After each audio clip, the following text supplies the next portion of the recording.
Welcome. You are now listening to Click Click Play. Please enjoy.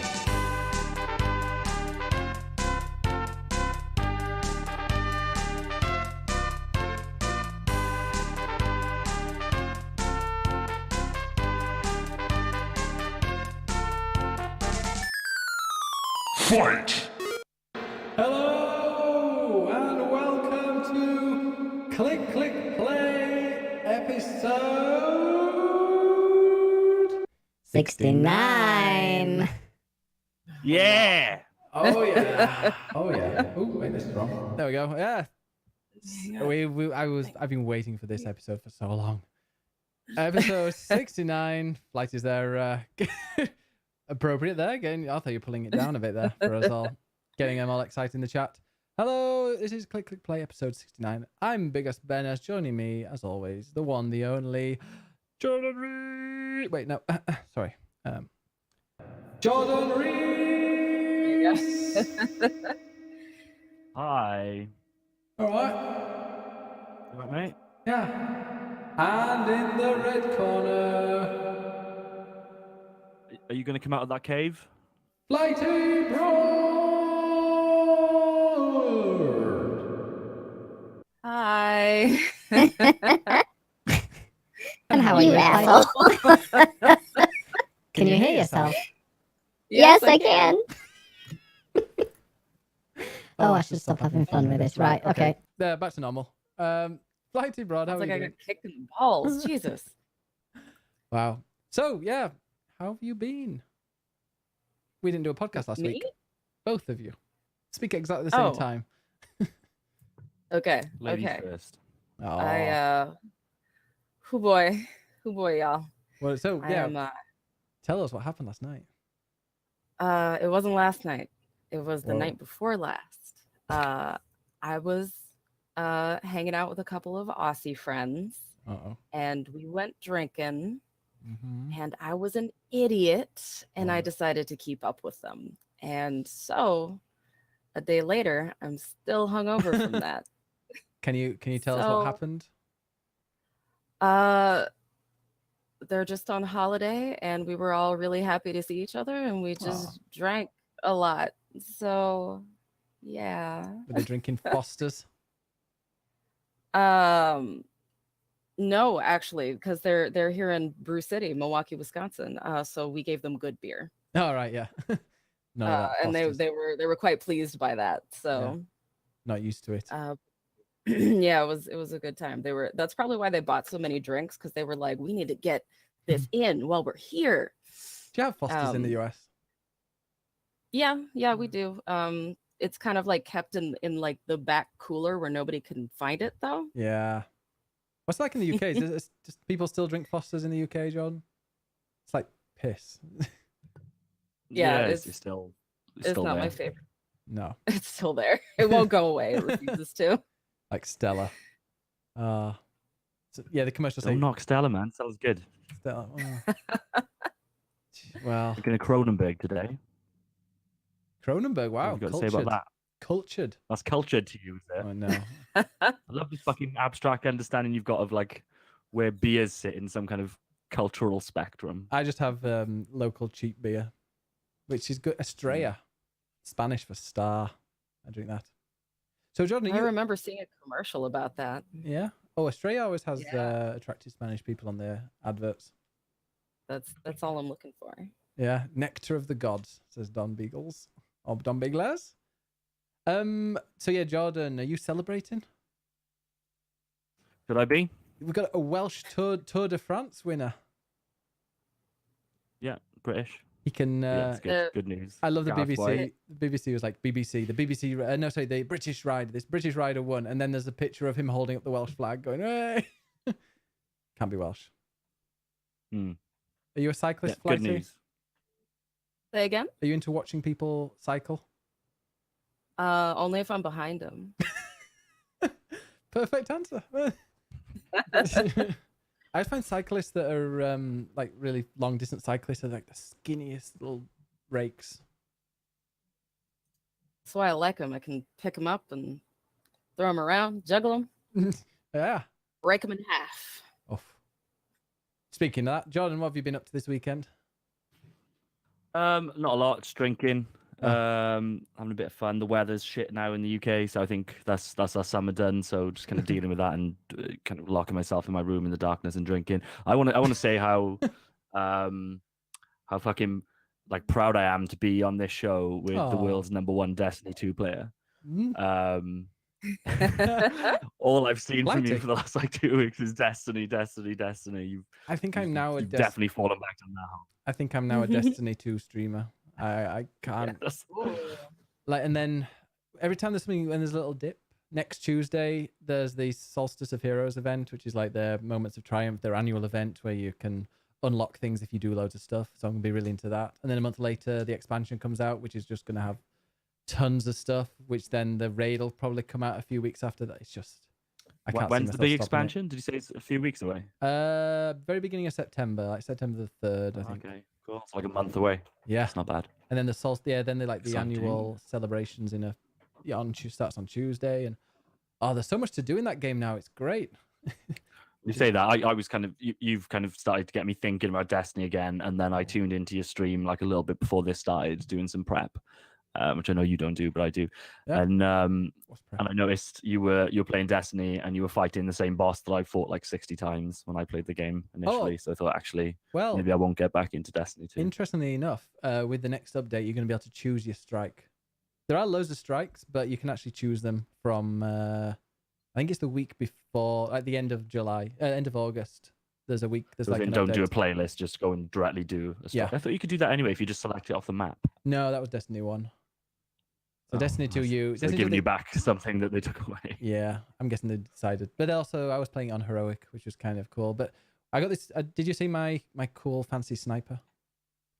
The No, is it like the weird ice thing that everyone's going on about? yeah, it's the wisp Or like of is the it wind. blue kind of energy stuff? Yeah, so I was going to save this for like the news section, or maybe the bit where we're talking about games. But we can go into games now. But it's a mission, like a secret mission that they added. They just randomly put it in, and someone got it really quickly. But it's a mission where you've got to do so much platforming and jumping, and really you got to be really precise. It's proper intense to do that, to get to this end boss room, or these 3 boss rooms at the end, and you have to defeat it with a 20-minute timer.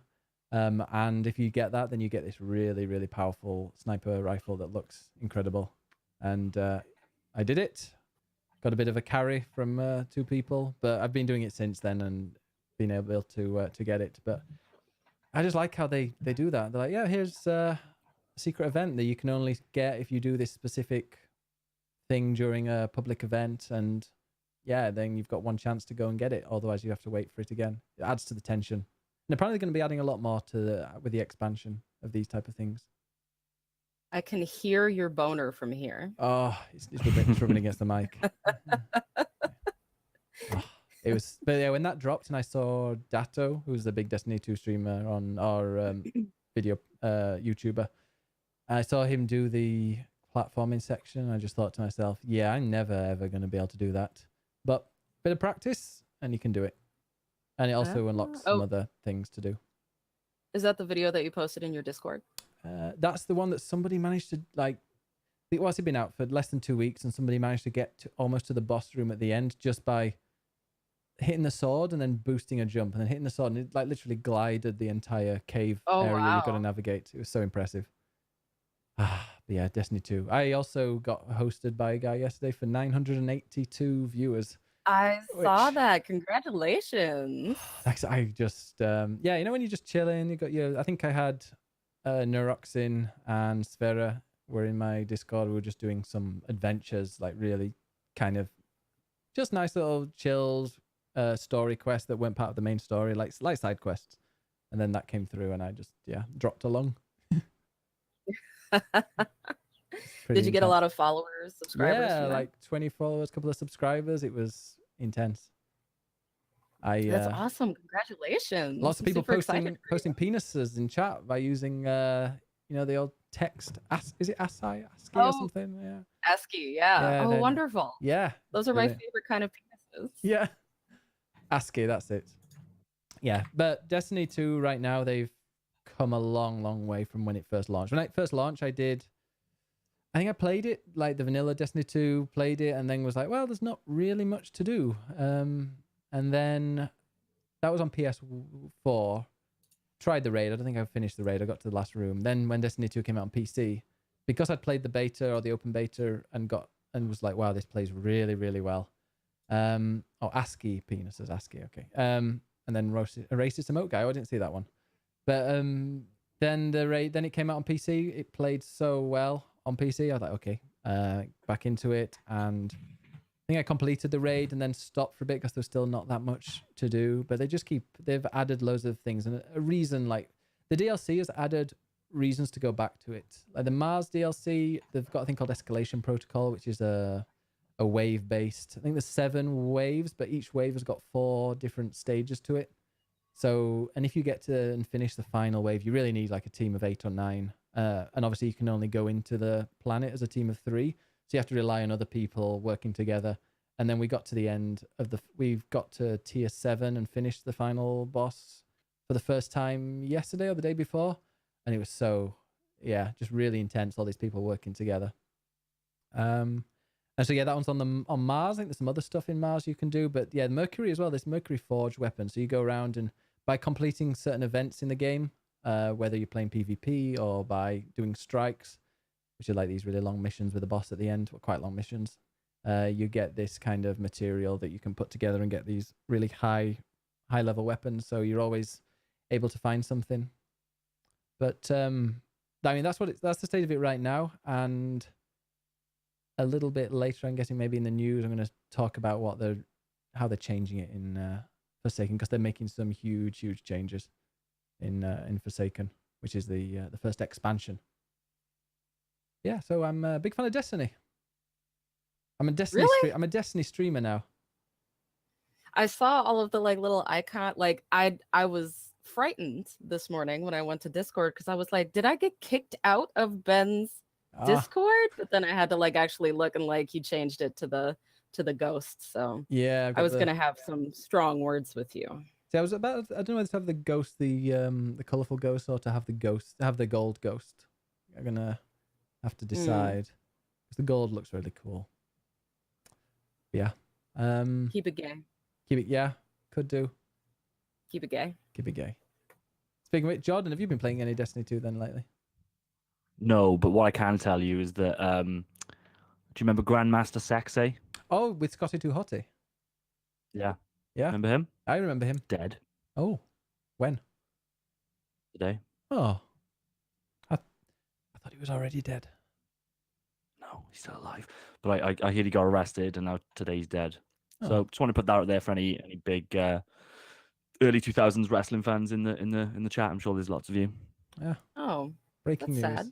Did you ever watch it, Flighty? That's Jerry Lawler's son. Oh shit! Oh. Yeah, I watched for the pageantry. Oh yeah. Because it is basically like pageants for really strong, muscly people who like to throw each other around. So and the acting is always just so phenomenal. That's really sad. It's a topless soap opera, isn't it? Yeah, exactly. That's why I've always enjoyed it, because it's these big muscly dudes all greased up and you killed my dog, and it's so good. So why do you like it, Jordan? Yeah, the big muscly guys. To be fair. Oiled up, yeah. I'm really happy with the way that they're going with the female division now. It only took them until 2017, 18 till to start taking it seriously. To kind of expand that, yeah. Like wrestling right now is really, really shit. But to be fair, most of the time the female stuff is better than the male stuff. Yeah. And they're upcoming at that point. And they're upcoming. The NXT brand is really good. But I love that. Yeah, they've announced a female-only pay-per-view to celebrate this and Evolution. Yeah, and I saw some people on Twitter saying that they were upset because it was against equality. And then someone highlighted that they had a pay-per-view in Saudi Arabia recently where the women weren't allowed to wrestle. So it was yeah, anything for the money with the WWE. I suppose, yeah. But are they going to introduce the tag titles, female tag titles? Is that a thing? I'll assume they'll do it at some point as the division gets larger. They'll need to. They can't just have one one title, I guess. And once you've got more than 10 people, you probably want to mix that up with a few different championships. Yeah, no, I think that'd be cool. There's some interesting. Oh, I'm not gonna have to watch wrestling again, am I? When's the next big one? SummerSlam. That's the one. I watched the main four. That's it. SummerSlam, and I'll probably watch that Evolution one. Yeah, because there's gonna be some. Every time that they do something big with women in wrestling, they have to invite all the legends on, like all the ones that I grew up with, like Trish Stratus. Yeah, I think they're doing that with this one. They're getting some like classic wrestlers in. Why did they ask people whether they'd want AJ Lee back? They asked that? What WWE asked that? They said, "Who would you like to see back most?" And they put a picture of 8 female wrestlers, including AJ Lee in one of them. At this point, they're probably trolling. Yeah. Like, I can't see that happening, that relationship. Like, anything can happen in wrestling. Nobody stays gone forever. But if anybody's going to stay gone from WWE, it's CM Punk and his wife, I would argue. Yeah. Now, Roxton says he watched Glow when he was a kid. I watched Glow now, like, just the other day. The Netflix documentary. Netflix. You mean the actual Glow? Absolutely, Yeah. absolutely a documentary. Don't let anybody tell you otherwise. It is absolutely a documentary. I love Glow on Netflix. It's my only. I haven't seen season 2 yet because I want to like have a whole day or at least watch 3 or 4 really good. episodes. It's just as good as the first season, if not better. Good. I love it. Have you seen it, Flighty, the Netflix one? Yes, I have. Oh, do you like it? That's why I'm quite convinced that it's a documentary Yeah, it's really and not a dramatization of any kind. brilliant. Speaking of which, I know Andre's not here, but I've got some movie news that I've been watching. I've watched 3 movies since we last spoke about movies. Like in the theater? No, on home watching on TV. I watched Well, Go on then. the brand new Jumanji with The Rock Right, next. and Jack Black. I like that one. I like that one a lot, actually. Yeah, I didn't like it a lot, but it wasn't aimed at me, I don't think. It's no Paul Blart. But Oh no, Paul Blart. I'm making fun of you now. I hope you didn't. I hope you don't. Paul Blart was it was a movie for people, wasn't it? Yeah, that's what we did refer to. A movie for people. Yeah, not all people, but some people. Unlike the rest of movies. Yeah. Sfera says he hasn't watched wrestling in years, but my 2 favorite ones were The Undertaker and Rey Mysterio. I think they're both kind of in semi-retirement, aren't they? No, I think Rey Mysterio's still knocking about. He's trying to get back into WWE, as far as I can tell. I think he might be. Yeah. If I remember rightly. An Undertaker. He'll never leave. No. And then the other program, it's for straight people, is Paul Blart. And so yeah, Jumanji. Then the night before last, or the day before last, I watched Bruce Almighty. Oh no, I've watched 4 movies actually. Yeah, Bruce Almighty, which was one of Jim Carrey's finest. No, actually, I liked The Mask. So I would say Is it the one where he's like God? Yes. And control everything. Yeah. And he's quite I've funny. not seen it. Where Morgan Freeman is God, and he's like, "Well, if you think you can do better, Yeah, take my powers," and he just cocks it all up. it's one of those movies that you can just chill in the watch, and you're not going to experience any emotions. You can chill with some food and gorge a bit, and It's exactly what I want for my art. No emotions. No. I like to go to the art museum and take like a big tub of chicken wings with me and just like sit in front of the Monets. yeah, Mona Lisa, you can enjoy. Makes me with feel like a food. void. Oh no, I can't watch any of those. I can't really watch any of those serious movies like Shape of Water or what's that scary one, the new one, Hereditary. Yeah, I couldn't watch that. Oh, so good. Then last night I watched. Hereditary is really good though. I watched Evan Almighty last night because I was in the mood. Jesus Christ. Um, Like the straight TV sequel. But- Jordan cannot abide. but the thing is, I didn't like Evan Almighty as much because Evan Almighty felt it was too awkward a lot of the time, and you were like, oh, whereas Bruce Almighty wasn't that awkward. It was just kind of funny. However, That one had Steve Carell. Yes. As who I love. okay. Yeah, I do remember that one being considerably more awkward. I think that was before was that before The Office, the I think American it was. Office. Probably, yeah. Norton said that's Steve Carell for you, the awkward. He does do it. Right. Yeah. Not just him though, but I love Steve Carell. I love pretty much anything he's in. But yeah, this one was just a bit like, oh no, all these birds and animals are following him, and then that went on for like 20 minutes. All the animals were following him. I'm like, okay, yeah, I get it, we get it. Yeah, we're done here. Yeah. It was on the height of his Office fame, apparently, according to Roxanne. Okay. But no, I did watch one of the funniest movies I've ever seen. Again, and luckily it'd been such a long time since I'd seen it that I'd forgotten everything, so I enjoyed it like it was the first time. Despicable Me. Wait, what? Despicable Me? Oh, Despicable. No. Yes. It's so good. Are you a Minion stan? I love Minions, yeah. They're like Rabbids, but better than the Rabbids. Oh my god! Don't ever say that in my presence again. Why don't you like Minions? What's wrong with you, Flighty? I hate them both. I hate both Minions and Rabbids. But if I had to pick, if I was in a torture scenario and my torturer was like, okay, you get to deal with Rabbids or Minions, it would be Rabbids every single fucking time. Minions are like the Monty Python of the current generation. They're just that hilarious. explains why. That What the explains fuck why did you like just say? that. The stupid Oh no, thing you I've ever offended said. Neuroxin too. Fucking They're hell. like, they fall over, they pull funny faces, a bit slapstick sometimes. The A Chuckle bit. Brothers is what you're talking about. Chuckle- Not fucking. Fuck. No, Oh, Neuroxin's gonna reach through that internet and slap you. Jackson can't even spell Monty Python. He doesn't get a say. Not a fan of Minions, Jordan. I don't really know what they are. They're if those I'm yellow honest. yellow They're the dildo yellow things. things. Yeah, Don't I don't like- really. I'm guessing it's from that film that you just said, but Yeah. with Gru. No. I envy you. I envy you so much, Jordan. But that's they're so nothing funny. to do with me. You've played Mario vs. Rabbids, haven't you? Did you like it? Do you like Rabbids? Not really. Well, Minions are better than Rabbids anyway. Okay. It's like it's like baby's first XCOM, I hear. Pretty much, yeah. Took me a while to digest that sentence, but yeah. no, I know what you said. Yes, that's right. Baby's first Yes, XCOM. that is exactly what it is. Fisher Price XCOM. Oh no, Neuroxin, come back. I had to step away from You the have to go keyboard. lay down because of that heinous shit that you just said. All right. He's Roxanne says he always misspells Monty Python because he has a friend that calls. I have a friend called Monte. Oh, That's nice. I'm guessing he's gay. I don't know a single straight person called Monte. Mounty. And they know Neuroxin, so the chances of them being gay are pretty, statistically high.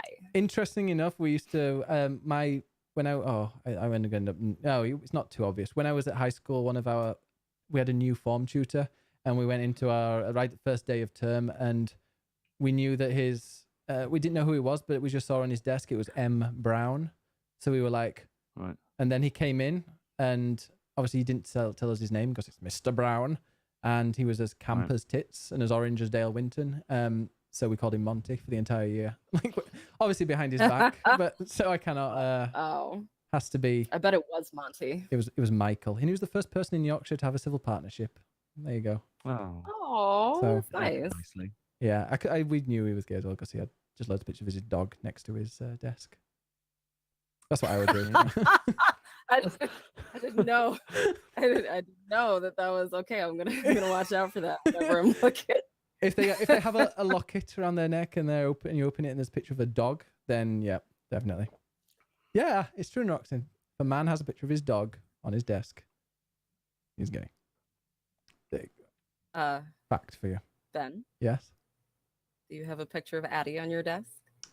And I'm looking. I sometimes get Atty actually next to my desk, so that's as That's not the same thing. no. You need You need his likeness somewhere, I'm just in case he's not around, so that you can feel his essence around you. That sounded really gross. and I Oh no, he's been apologize. spraying his essence all over the place. He ate some chicken I earlier.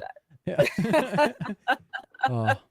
He's awful. Like the dog. Yesterday we were watching Evan Almighty, the great film, and he was lying on the sofa on me, then kept farting and then running off to his basket. Like he scared him, then left me with the smell, and then just sat in his basket looking at me, saying like, "Yeah, you're gonna tell me Sounds off." like he was also a fan of Evan Almighty. Yeah, this is what I think of it.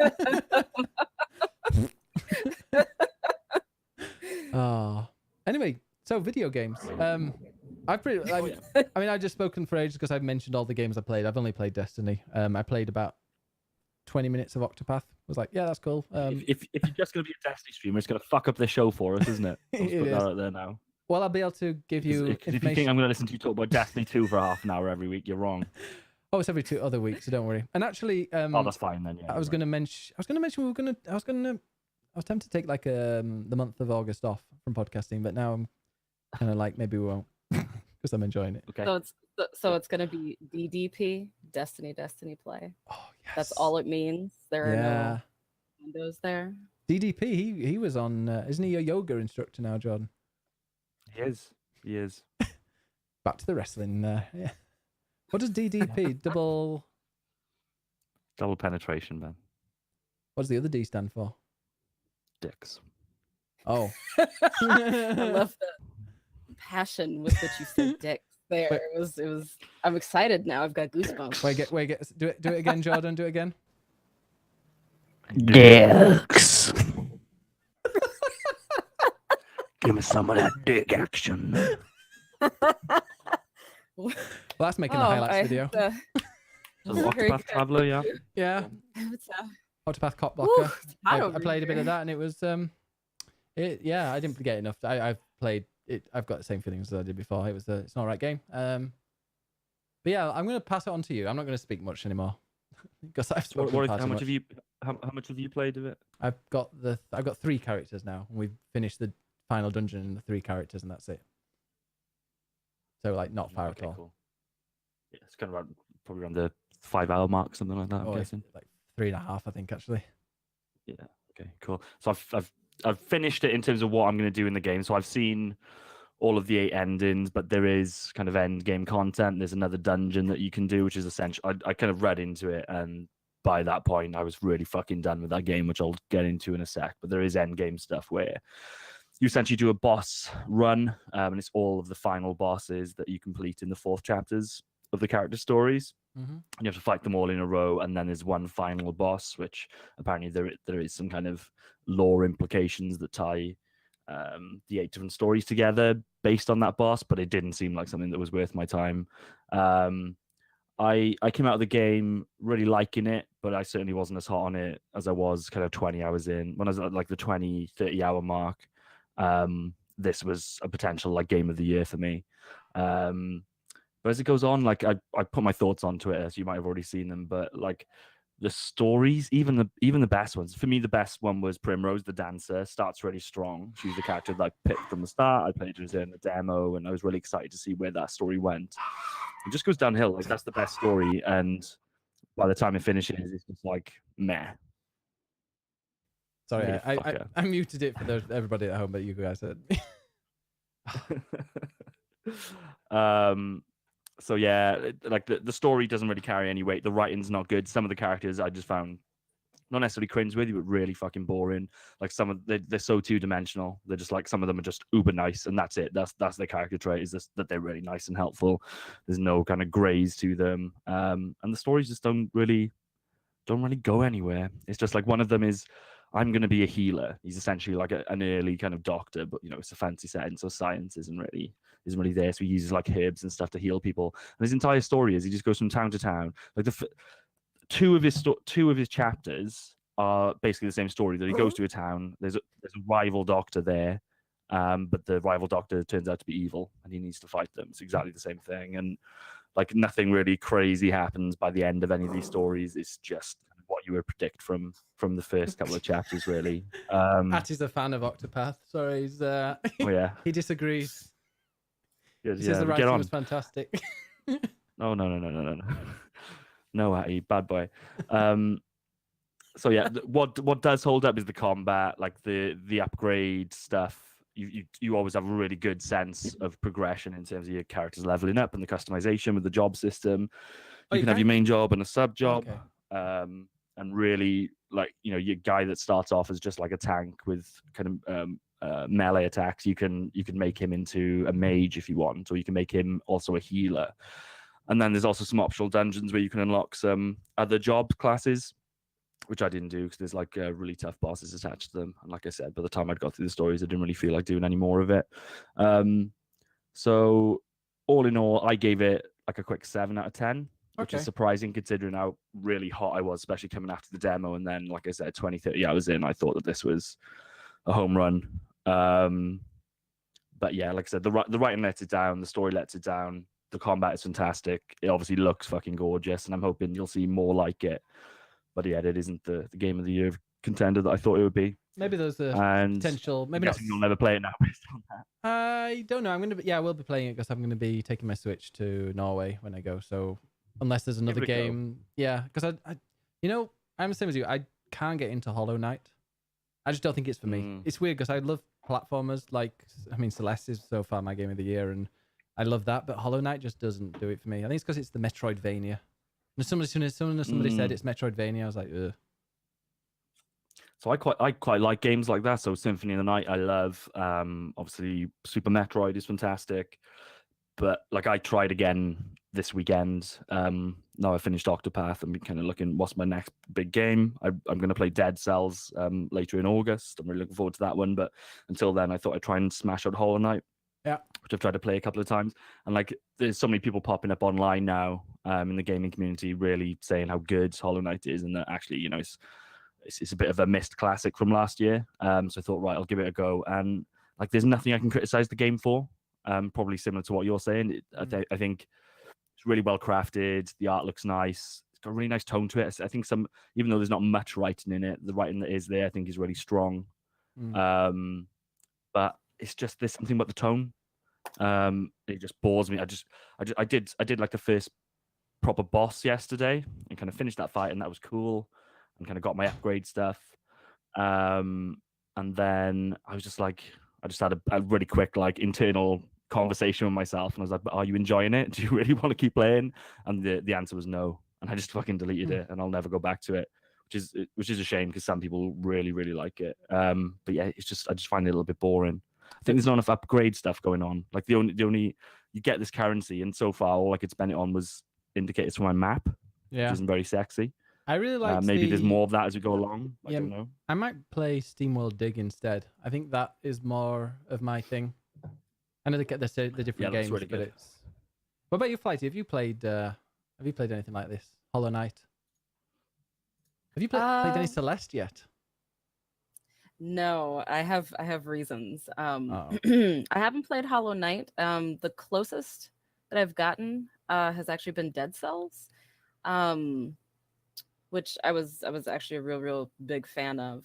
It was very frustrating for me because I think I've mentioned I don't really do side scrollers very much because I like to present myself as a patient, virtuous person, and side scrollers just don't. They paint a different picture of you.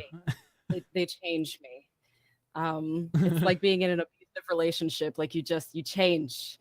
But I will start Celeste as soon as I'm done with the current game that I'm playing, which is called Gods Will Be Watching. Oh. It is a.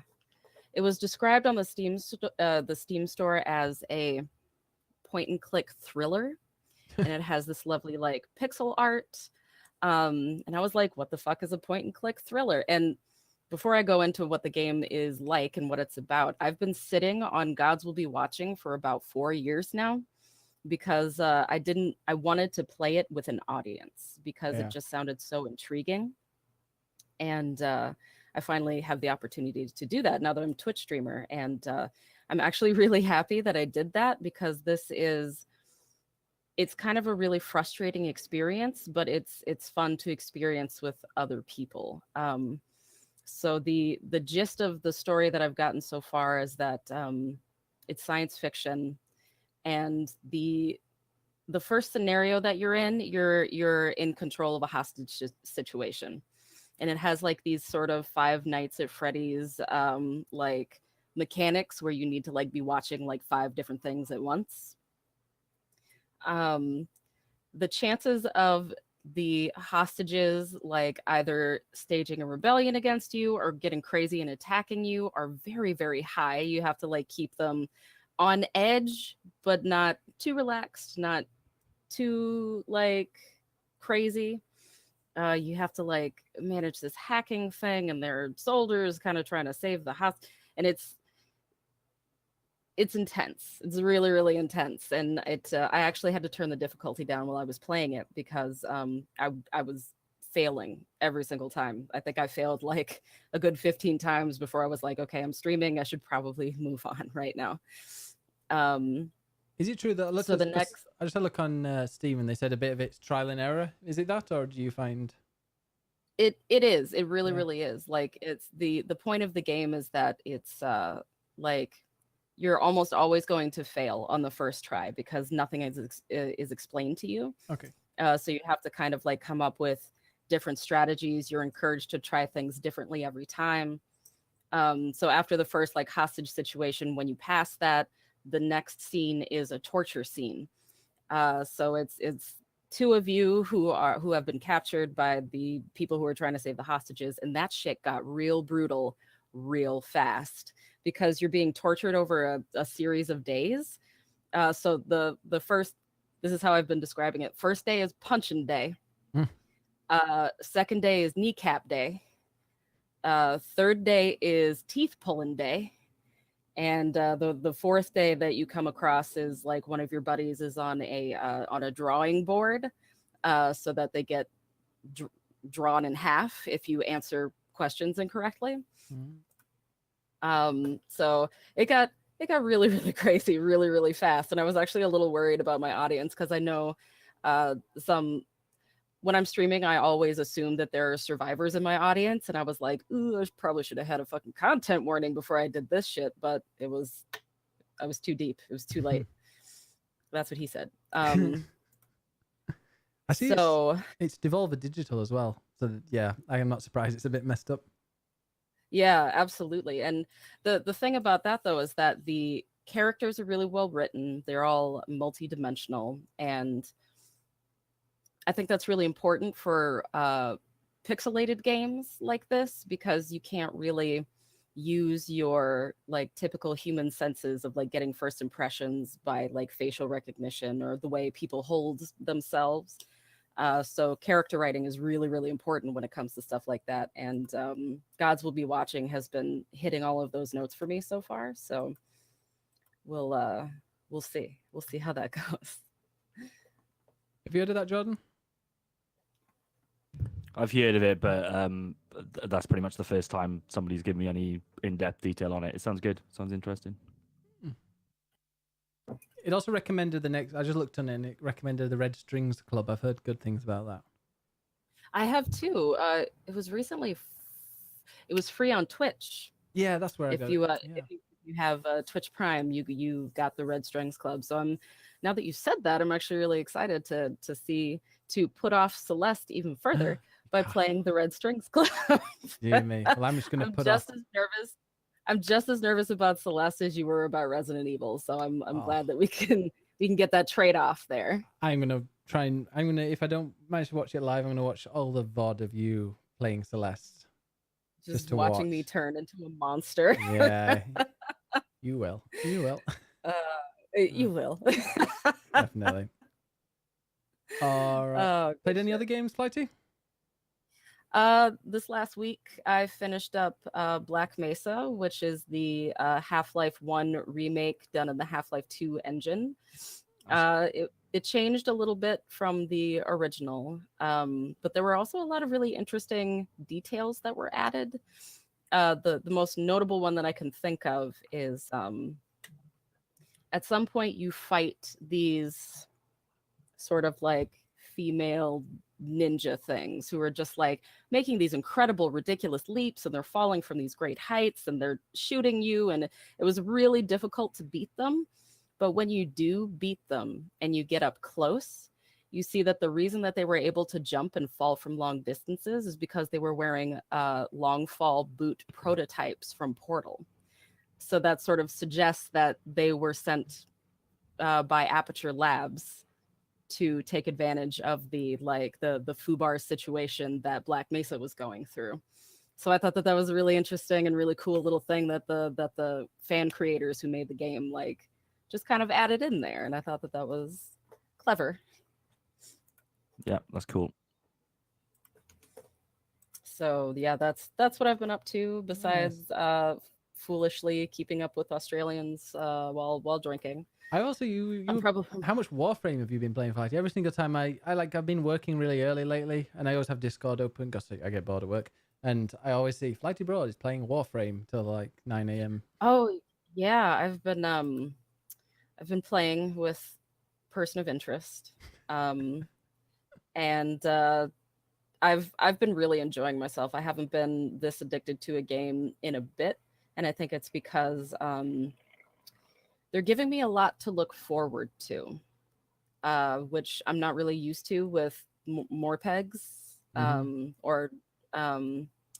so that gives me a lot of hope for Destiny when I get around to it, because it looks like Destiny has like the same sort of like they did better than the first Destiny, in that like they expanded upon the things that you can look forward to, and everything seemed to be a little bit more clear. Destiny 1 was always a little sort of nebulous to me in terms of like how the story worked and like what kind of rewards you got, and it seems Destiny kind of cleaned that up a little bit, or Destiny 2 cleaned that up. So yeah, I mean they're not as generous with rewards, I don't think, because I think you could level up armor or level up weapons and armor with motes of light once you got to end game, whereas you can't in this. You really just have to wait for powerful gear. But I think this is a perfect time to get into Destiny, because I mean there's loads to do now. Then there's the expansion coming out.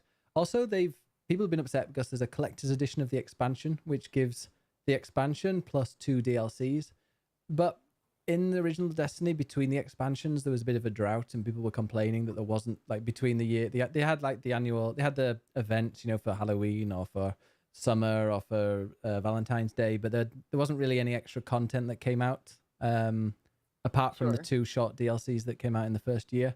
So this time they're going to be every year. I'm guessing they're going to have a big expansion, and then in between that they're going to have 2 other DLCs with content. And maybe I wonder if this expansion's got a raid. I think it's just 1 raid, and then I'm wondering if the DLCs afterwards are going to bring raid lairs, which is what the current one has. Which raid lairs to me just sounded like the original raid, maybe with a couple of rooms difference, but no, it's like half a raid. Like it's huge. It's they're really good fun. I've only done 1 of them, and I've seen a bit of a video of the second one, but yeah, it took us 2.5 hours to finish the first raid lair, which came out.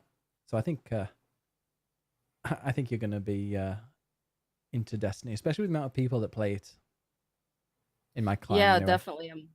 I'm kind of I'm interested to play with Malk once he gets a little bit more time. It seems like a really good way to like spend extended periods of time with your gaming buddies. Yeah. And that's actually one of the reasons why I've been playing Warframe so much, is because said person of interest, he's a registered nurse, so he works a lot, so we don't really get to see each other in person. So we have Warframe dates, and like it's just a really good way to kind of catch up and to socialize with each other within the confines of like real world scheduling. And it looks like Destiny kind of does that same thing, where you can like go into a raid and you can spend 4 hours with your good buddies, Or and 6. then or 6 hours with your good buddies. So it like I really enjoy that kind of social aspect when you find somebody that you like really get along with, and you can kind of spend that quality time with them. So I gotta say, it's a perfect stream game. Like people can just drop in and they can help me out with it, or I can do it solo, or we can organize events and have 6 people or have 6 people joining together for a raid, or we can do like PvP, co-op, solo. Yeah, you can do whatever you want, really. Farming for stuff. Should get your the person of interest into Destiny. I don't think it would be hard. It's very difficult for me to talk them out of buying things. Yeah, oh really? It's got that, you know, that like big me. RN money. All right. No, I've got I don't have the money, but no one can top you. No one can top you. You're the champ. That's what they say. Nothing like wanting to kill yourself with friends, says Wobble. Yep. That's true. It's the best way to go. Suicide pact. But yeah, cool. And Jordan, you been playing anything else? Oh, you have. You've been playing the really modern No Man's Sky. No Man's Sky is back, baby. Yeah. Yeah. What's going on there? So we've got No Man's Sky's next. It's out on Xbox now, but I've been playing my kind of OG PS4 version. I've got on PC as well, and as far as I can tell, the PC version is better optimized now. Previously, it kind of played like shit, but I've been playing it on PS4 just because some of the lads are playing on there as well, and obviously a big addition of this new update is actual multiplayer. So if you remember, before the game was released, they advertised it as a multiplayer game, but they were lying, and they should have gone to jail for it. But they've now added multiplayer, and it works really well. And there's a whole host of other kind of updates to it. I'm not entirely sure what has come with this update versus what has been added via previous smaller updates, but certainly this is the biggest update that they've done. And the stuff that really stood out to me was, in general, the game just looks better. Just everything has a bit more sheen to it. It seems like the algorithms that they're using to build worlds are building better looking worlds, more kind of naturalistic looking worlds, which is good. There's a third person mode, which when you're walking around on a planet really adds to it. Your kind of character looks cool. You can customize it a little bit, and it just adds a little bit of personality to the game that I think was sorely lacking before. And you can have third person with the ship as well. Like I said, I'm not sure exactly what this one has added versus what's been added previously, but for me, I'm somebody that played it at launch. I'm one of the few people I think that finished the main story of No Man's Sky, which is a complete waste of time. I don't recommend anybody does it. And it took ages. But there's loads of shit now, like different, like if when you go on the space stations, there's way more stuff going on there. It's not just like 2 rooms and 2 people. There's loads of people you can talk to and different vendors and stuff like that.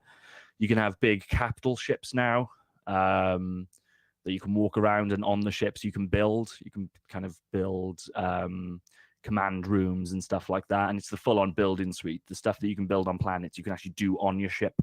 In the center of the ship, it just has kind of free building mechanics on there, so that's really cool. You can send off smaller ships to do like scavenging missions, or missions for money to take out mercenaries and stuff like that.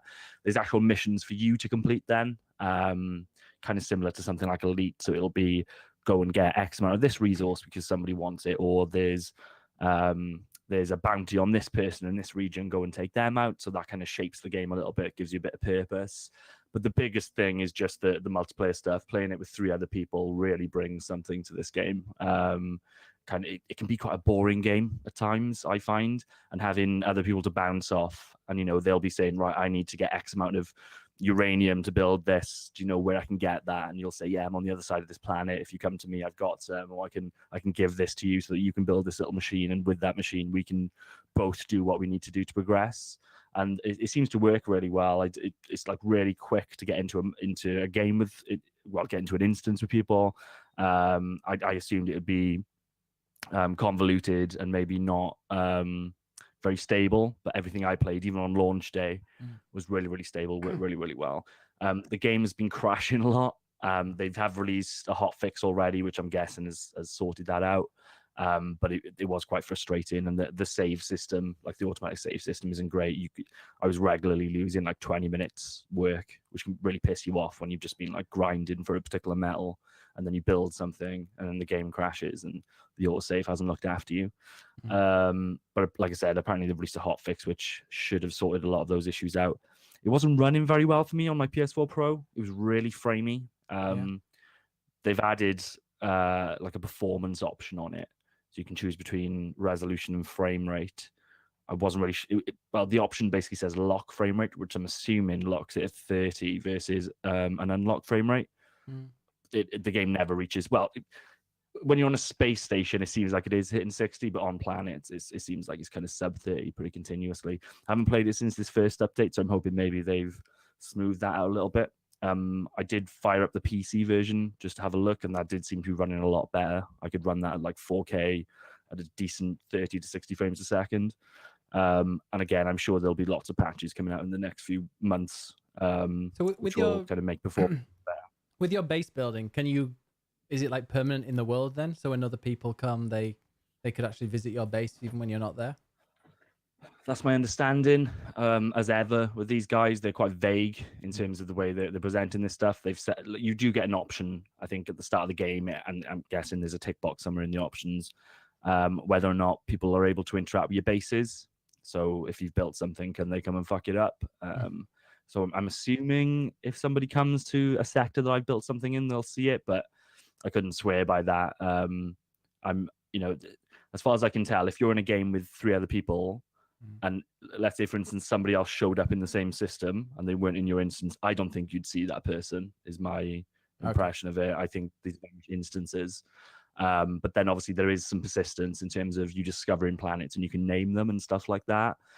As to whether if somebody goes to a particular part of a planet, would my base be there? I'm not sure. I think there's a lot of smoke and mirrors with this game. It's a lot of randomization, and I'm not even sure that if you went back to the same part of the planet a few hours later, would it necessarily be exactly the same, or is it automatically regenerating, specific landscapes? I'm not sure.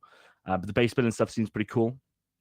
You can build a lot, and there's a lot of different like items you can build, and devices and stuff. And like I said, you can build on your ships as well. So I'm sure people will, like the creative types online, will go crazy with it. I'm sure there's gonna be loads of cool bases and stuff. My concern that, like, I'm playing it and thinking this is way better than it is. I think there wasn't much that I thought these guys could have done to redeem themselves, but I think this is probably it. They've nailed it, to be fair. They've kind of given you what they said the game was going to be, which is good 2 years later. But for me, like, I'm playing it and it's a hell of a lot better, and it is fun, like I said, in co-op. But then I'm kind of thinking, like, what's the end game to this? Like, you're constantly scrapping for different elements and stuff, so you can get, you can build a new machine, or you can upgrade your ship, or you can upgrade your exosuit and stuff like that. But it all still seems a little opaque, and I'm not quite sure what I'm supposed to be doing. And then, like, for instance, like you said, if you build a base, does that really matter? Because, like, is anybody ever going to come and attack it? The animals certainly won't on planets. Like, they look a lot better now, but they're still, you never really feel threatened by any of the animals on the planet. The AI seems really stupid. So yeah, I'm kind of thinking, is there much point in really getting into it? But then they are going to be doing like regular updates to it, apparently. So I don't know whether the weekly updates will kind of bring a bit of formality to it and make you think, actually, this is what I'm working towards. But for me, this game needs you can have people randomly jump in. So for instance, like when I'm starting a game, if I join a game, one of the options is to join a random player. So I suppose if you've got your network open, there is a chance that a group of 2 or 3 people, or one person, could jump into your game and start, fucking around with you and make it a bit of a PvP thing. All right. Well, you can shoot other characters and do damage to them. I've never killed anybody because I've been playing with my friends, but I've definitely tried to shoot them, and numbers come off them and their health goes down. So, so yeah, you can kill other people, but like I said, I'm not really sure what the end game is to this one yet. But hats off to them for kind of working away and getting this thing sorted. I think the big win for them, they're saying they're going to support it and wherever else, and it does seem to be, doing well in terms of the charts and stuff. And obviously, they're on Xbox now. But I think the big win for them is that they can legitimately now start thinking about their future and what next game they want to do. But whereas previously they were blacklisted as far as I was concerned. Like, if they had announced a new game at an E3, it would have been, I think there would have been a bit of an outrage considering where they kind of left No Man's Sky previously. But the works that they've done to upgrade it and stuff, at least it leaves them in a position where they're a viable game studio that can make a new game and people can get excited about. Good shit. Yeah. It's better than Star Citizen then. And the original probably was. Well, yeah, this exists. This is a thing. So in that sense, physical being a thing sense, yes. Yeah. It is a game. Yes. That is definitely important when it comes to being a game, is existing. It's not a pyramid scheme like that other one. Right. That's important for me. But you can buy you can have any ship you want for $15,000, Jordan, on Star Citizen. But nothing to fly it in. I would love them to bring. I really wish they'd bring base building to Elite Dangerous. That would be amazing. That would be baller. Shot caller in the Horizon expansion. In the Horizon expansion, they had the landing on planets, which was just, it felt amazing doing that. So fun. Yeah. So fun. And then, just that feels like a natural extension, is to do base building, because you already do your own mining. You're going to have people come and like fuck up your base, which is, unless you do like a private instance. I think that would be a really good little addition there. Yeah, it's one that everyone wants, but I don't think it's going to happen. They haven't made any No, people just keep proposing it, saying, "Hey, come on, please, please," but no. There's no. Yeah, there's just like a few news articles of people saying, "Please, we want it." But yeah, that's a game I need to play again. But nah, Destiny. It's all about that. All right, any other games, Jordan? I'll quickly touch on Element, which is a game that's come to Switch and it's coming to mobile shortly. It's kind of a simplified RTS game. It's by a New Zealand developer. They quite nicely sent me a code so I could play it a little bit early, and now it's out. Like I said, it's kind of like an RTS. Have you ever played DEF CON on PC? No. Or seen what that looks like? I have, yeah. No? I've played DEF CON. Cool. So it doesn't look anything like that, but it's the same kind of, it's kind of the same principle in terms of you start off and you need to think about where you want to set up your defenses, where you're going to set up your attack and your resources and stuff like that. I see. A Okay. game can last probably just a couple of minutes. It's really kind of quick fire. And like I said, it's coming to mobile devices as well. So they're definitely going for that, right? You can go in and do a quick 5-minute match.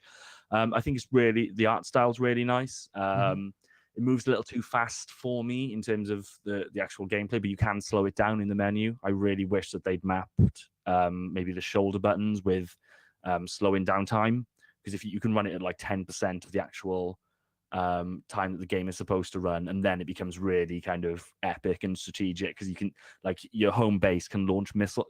The whole point of it is that you're supposed to take down the other base, and you present each map that you have is basically a planet. And you can rotate that entire planet around. You can see around all of it, and then you've got your home base, and every couple of seconds you're gaining resources. So, for instance, if you want to build like a really good defensive turret, that might take 30 resources, and you start off with around about 30. So it's kind of risk and reward. You can go straight in with building kind of mines and resources, so that you get, in the long run, you've got more resources to build more defense. Or you can go straight in building defensive turrets and kind of attack units in order to try and take out the other base. But obviously, if they're doing the opposite and building resources and you don't manage to take them out straight away, eventually they're going to grow stronger than you. And your home base can always shoot missiles at the other base. So if they haven't got any defenses there, and like I said, they're just farming minerals or whatever, you can pretty much take down that base within 30 seconds of starting the game. I really like it. I think it's cool. It's about 10 quid in the UK.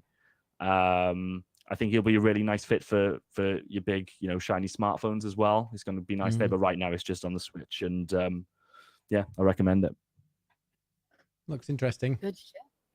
Yeah, needed mobile. What's that one that I recommended one to Andre and he loved it? I can't remember what it was. It's like Civ on your mobile, really like a simple version and interesting. Revolution? No, it was something different. But it had the same. Civ. Had the same graphics as that Element, kind of cartoony. Yeah, kind of. But hyperpixels. polygonal thing. Yeah. Yeah, I can't remember the name of it. Yeah, I know. But yeah. So, anything else? That's it. That's it for me. Okay. Well, into the news. Wait. Time for the news. I would like to do a commercial real quick. Oh yeah. Boy butter. 'Cause spit isn't lube, dummies. Yeah. Someone had to say it. Yeah. We're all thinking it. Especially Yeah. with anal sex. Come on, get it Yeah. together. Come on. What are you Jesus playing Christ. at? Jeez. Yeah. Wow. Fuck's sake. Don't spit on it. Get some butter on it. Yeah. So, yeah. Lather it on Fuck's there. Brilliant.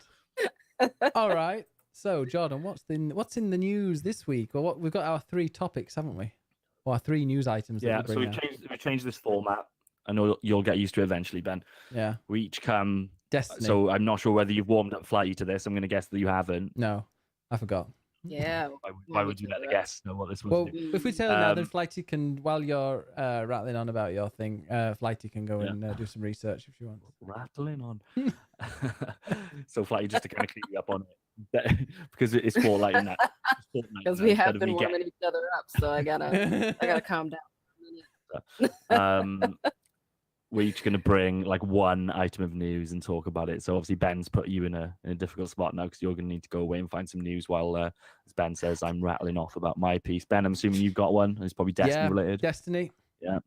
Ben, I have not. I didn't receive a single mention of that. I just want to put that out there. Yeah. I only mentioned. I only double checked. I was like, oh crap! Yeah, Flight. I need to make sure she remembers about the podcast. When did you wake up, Flight, before this podcast? Oh, I literally rolled out of bed like 15 minutes before I showed up here. However, if you had, but he could have told you a week ago. To be fair, so exactly, and you know, Ben, how much I love doing research. Yeah, you do. How much I know. Okay. You're gonna love the final segment because you're supposed to have come with a document. Anyway, all right, give me a college. So I'll kick off on my bit then. So we're hearing a lot of rumors around the next Xbox already, which is surprising considering they basically released a console last year. But on the back of E3, obviously Phil Spencer was very open about kind of their plans and strategy. And he mentioned they're already working on a next console, which is a really fucking crazy thing to just really quickly and subtly announce at the conference. But he totally said we're working on it. And he also said we're working on streaming tech. The rumor that's come out, and it seems pretty well grounded, is that there's actually 2 Xboxes in production right now. One of them being a conventional successor to the Xbox One / the Xbox One X.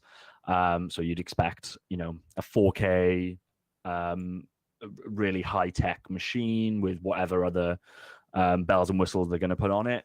Pretty much what you would expect. Obviously, we don't know what it would be called, but realistically at this point, we pretty much know what modern-day consoles do. They just get more powerful, a bit sleeker, and with a few other bits and pieces in terms of features. But the other console that they're working on apparently is basically a streaming device. So it'll still be a kind of a console. It'll still be, a fairly robust box that you need to put into your kind of gaming center. But this won't be as expensive. It won't be as high powered. It will have some kind of processing capacity. It'll be more powerful than, for instance, other dedicated streaming boxes that you can get, which essentially barely have any guts in them. They're just kind of there to present video. This will have a little bit of processing power on it, assumedly to process the same kind of UI experience that the other box will have, but it will also work to bolster the streaming. So some calculations within games will be actually completed locally. And the thought process with that is that it's going to overcome the latency that you see with streaming games, and the fact that with kind of more fast-paced action type games, you don't really get that sense of impact that you get with games that you're running locally, because there is a little bit of latency and the whole experience feels a little bit soft. So I guess I wanted to talk about that. Do you think that's legit? And more generally, I guess, what do we want out of the next Xbox? I think in terms of our kind of big talking piece, not this week, but maybe in a fortnight's time, we can I'll come prepared in terms of how I think that the different console manufacturers will launch their next system, and we can all do one. So I could do like PlayStation, you could do Xbox, and whatever else. But in this conversation, do you think that rumor is true about an Xbox streaming device, and what do you think about that? Yeah, I think it's been confirmed. I just had a look. What's it called? Games Radar. They won't let me go on because of the ad blocker, and I refuse to remove it. But they're saying that that's confirmed. So that was like 20 minutes ago. By who? I don't know. I couldn't scroll down because it's like, you must disable ad blocker. Nope. But that makes sense. Maybe not in PvP, but I'm no computer programmer or anything like that, obviously. But it would be cool if when you're playing a game, if it downloaded locally, like the level or like that area that you're in, so that you're able to. It's pretty much instant, so it's like you're playing it on while you're there. You probably need a really high. I don't know how it would work. It depends if it's if it's like downloading that area of the level, the area that you're in or whatever, and then you're able to actually play it while it's on your actual machine. That part, then maybe it would work. I don't know. I don't know how games work, so that's the only way I could think where the latency would be gone. But then in PvP it would be the same actually, because because everybody would have it locally downloaded. Like if they're playing COD, for instance, if they had that map that they were playing, that they were streaming, downloaded on their like device or whatever they had. I don't know if that would work. I guess that's the ultimate kind of test of this stuff, isn't it? So let's assume that this is all true, and in 2020 at some point, Xbox release, two pieces of hardware. One of them is, in terms of console affordability, is bleeding edge tech, and the other one is, say, a third of the price, same ecosystem, same access to games, etc. But you won't be playing Halo Infinite locally on it. You would need to stream it, and every game that you're going to play, you pretty much need to stream.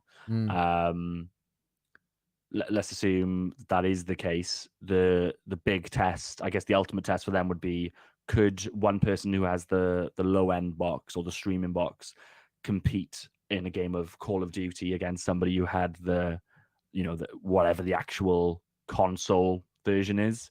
And if they can, and if that's a comparable experience, but you're getting it for a fraction of the price, and if that works, assuming obviously you've got the internet connection to do it, that's the win. That's what they're looking to do. And obviously Sony has tried to do it with the PS Now stuff. There was a big investment. I think they spent like $1 billion on I forget the name of the company, but the company that kind of pioneered a lot of the kind of cloud-based computing stuff. But realistically, I think Microsoft, from a financial perspective and probably a technological perspective at this point, are well placed to do this. And if somebody can crack it, it completely takes it kind of takes the guts, ironically, out of the console market, because you'll never need to upgrade again. You totally then leave this 5 to 7 year cycle that we have at the moment, where when consoles come out, they're fairly bleeding edge based on affordability. Obviously, PC gaming will always be more advanced, and then over the course of the next 5 years, they eventually get more and more redundant in terms of the hardware kind of technological edge. But at the same time, because it's a set platform, developers can really get every little last bit of juice out of them, so that tends to balance it off a little bit. But if you've got basically a streaming device which is doing it just as competently, why would you ever upgrade again? And then it just becomes a service thing, which everything that Xbox is doing, all the noises that they're making, is all about the service stuff. I think they essentially see it as, if we can just get it to the point where everybody's paying us $14.99 a month, and they only need to buy a box every 5 years, and it's going to be $99. That'd be a hell of a place to be, and it would totally misstep Sony, because I think what you'll see from Sony next gen is very much a conventional device, and they'll probably have a more robust PS Now service to go alongside it. But it sounds like Microsoft are the ones that are really looking to nail that market and get it to the place where it needs to be to become adopted on a kind of a mass basis. Yeah, PlayStation Now with downloaded games would be great, but I agree with you. And if I'm a parent, am I going to buy a kid a new game every few months for $60 or €60 or whatever? Or am I going to, if I can, like, even if I'm a kid, am I going to be saying, hey mom, can you buy me this game that's out here now and it's £55? Or are you going to say, I can play 300, 400 games on this streaming service if you just pay £15 a month? It's going to be really popular, especially with kids. Like, I know PS Now isn't perfect, but I had it for a couple of months just to play around with it and see how it worked. There's magic to the way that stuff actually operates. Going through a catalog of games, deciding on a whim to play a game which on paper should be like a 20 gig download, and we're so used to, like, I've got a decent internet connection, so a 20 gig download for me isn't that much of an inconvenience. But you're still talking like 10 minutes or something to actually get that game.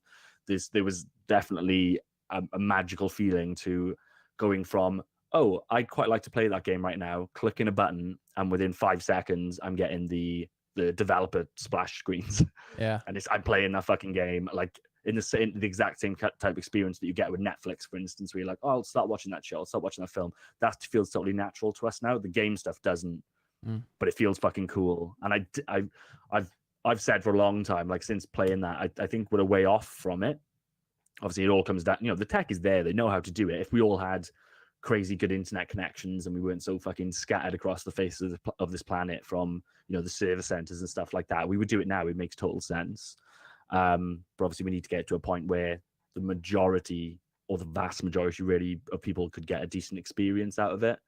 And that's going to come down to, you know, national differences and the way that, you know, different countries have got their internet set up and how robust is their network and their infrastructure, which is obviously a challenge because that's something that's completely out of control of the likes of Microsoft and Sony. But it definitely seems the direction that we're going. And, you know, I in the long run, I see it as you don't even have the streaming box. If you look at the way that TVs are now, you know, we used to have smart boxes we plugged into TVs. Well, the TVs have all that functionality now. Like you've got Netflix built into your TV, more than likely. And you've got all these kind of services. I think you can already get on some TVs like PS Now and stuff like that. So eventually I see the console manufacturers going away as console manufacturers, and potentially all or none of them are then just a service provider, and you download the PlayStation app and you just play games through that app, and that's across PCs, across handheld. Potentially they'll still have some kind of dedicated box, but realistically, you know, if your TV's got the app plugged in, then boom, you're away and you've got access to 20 years of kind of PlayStation content. Like that would be crazy. Yeah. What about you, Flighty? You're not a console gamer, really, are you? No, I'm more of a PC gamer, with the exception of one of my boys owns an Xbox One, and I largely play Mirror's Edge Catalyst with that. Usually when I'm coming home drunk from a night out. So wow, is that a free running first person game when you're drunk? Is that? It is. Is that fun? It's a first person parkour game. Oh, that's what, there's a big difference between parkour and free running, you see. One's French. Well, that and also parkour, just so everyone knows, and this is totally relevant to what we're all talking about. Parkour focuses on using the least energy possible to get as far as you can, whereas free running that's my life, that is. Right, exactly. And free running is seeing how fancy you can be from getting from one point to another, which obviously uses up more energy. So you're welcome. I know. No, I know that you were all wondering about that. I was, because I actually teach English, and one of the books that we use has an article on parkour, and they said parkour, also known as free running. So next time I'm going to be like, well, no, it's not. That's an article. Punch him in the face. Yeah. Yeah. Wrong. Right. So Mirror's Edge. Well, what do you think about then consoles, the future? Because if you don't play them, what would you want? What would get you into consoles? Right, chip in there though. Like this isn't console exclusive. It's the same issue with PCs. You still, like, even though you'd probably have the core PC box for a longer time, you'd have a console and you just upgrade the parts. The fact is, you're still spending money on parts. If there could be a hypothetical future where the likes of Steam, again, in the same way that PlayStation and Xbox will, they've got their streaming service. I think Xbox's plan is that you will be playing PC games via their store and their app in the future, based on the way that it looks now in terms of the PC app. I hope not. Or I hope they sort it out before we do need to do that. But yeah, I don't think this is a console exclusive thing. This is definitely something that I think the PC crowd will eventually get dragged into as well. Yeah, as a PC gamer, and I know that this is there's not much difference, but I feel like I have more control over everything as a PC gamer. Like, I feel really resentful when I was paying for Xbox Gold. Like, they had full control over the games that I could play, and you could get your little free game every once in a while, but it just, I don't know, it left a bad taste in my mouth. Whereas as a PC gamer, I can go to Steam, I can go to GOG, I can go to the Origins, and I know how similar those two situations are, because each of the platforms that I acquire those games from do basically the same thing. I think I just like having the variety and kind of the illusion of control, even if I don't actually have control, which is also a source of resentment from me. But I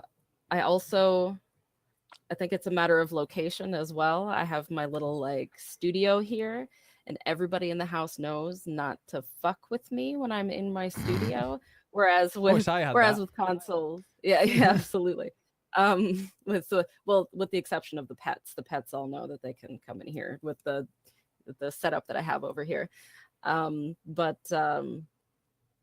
Shit, I lost my train of thought. I'm so sorry. hungover, y'all. Oh my god. Oh, right. Consoles, at least in this house, are usually put in front of the couch and connected to a TV. That's kind of like the traditional way that you deal with it. And one of the boys has been kind of hogging the Xbox One with Skyrim a lot lately. So it's just like, well, I'll Skyrim, go Jesus. play. People, I know, exactly. Yeah.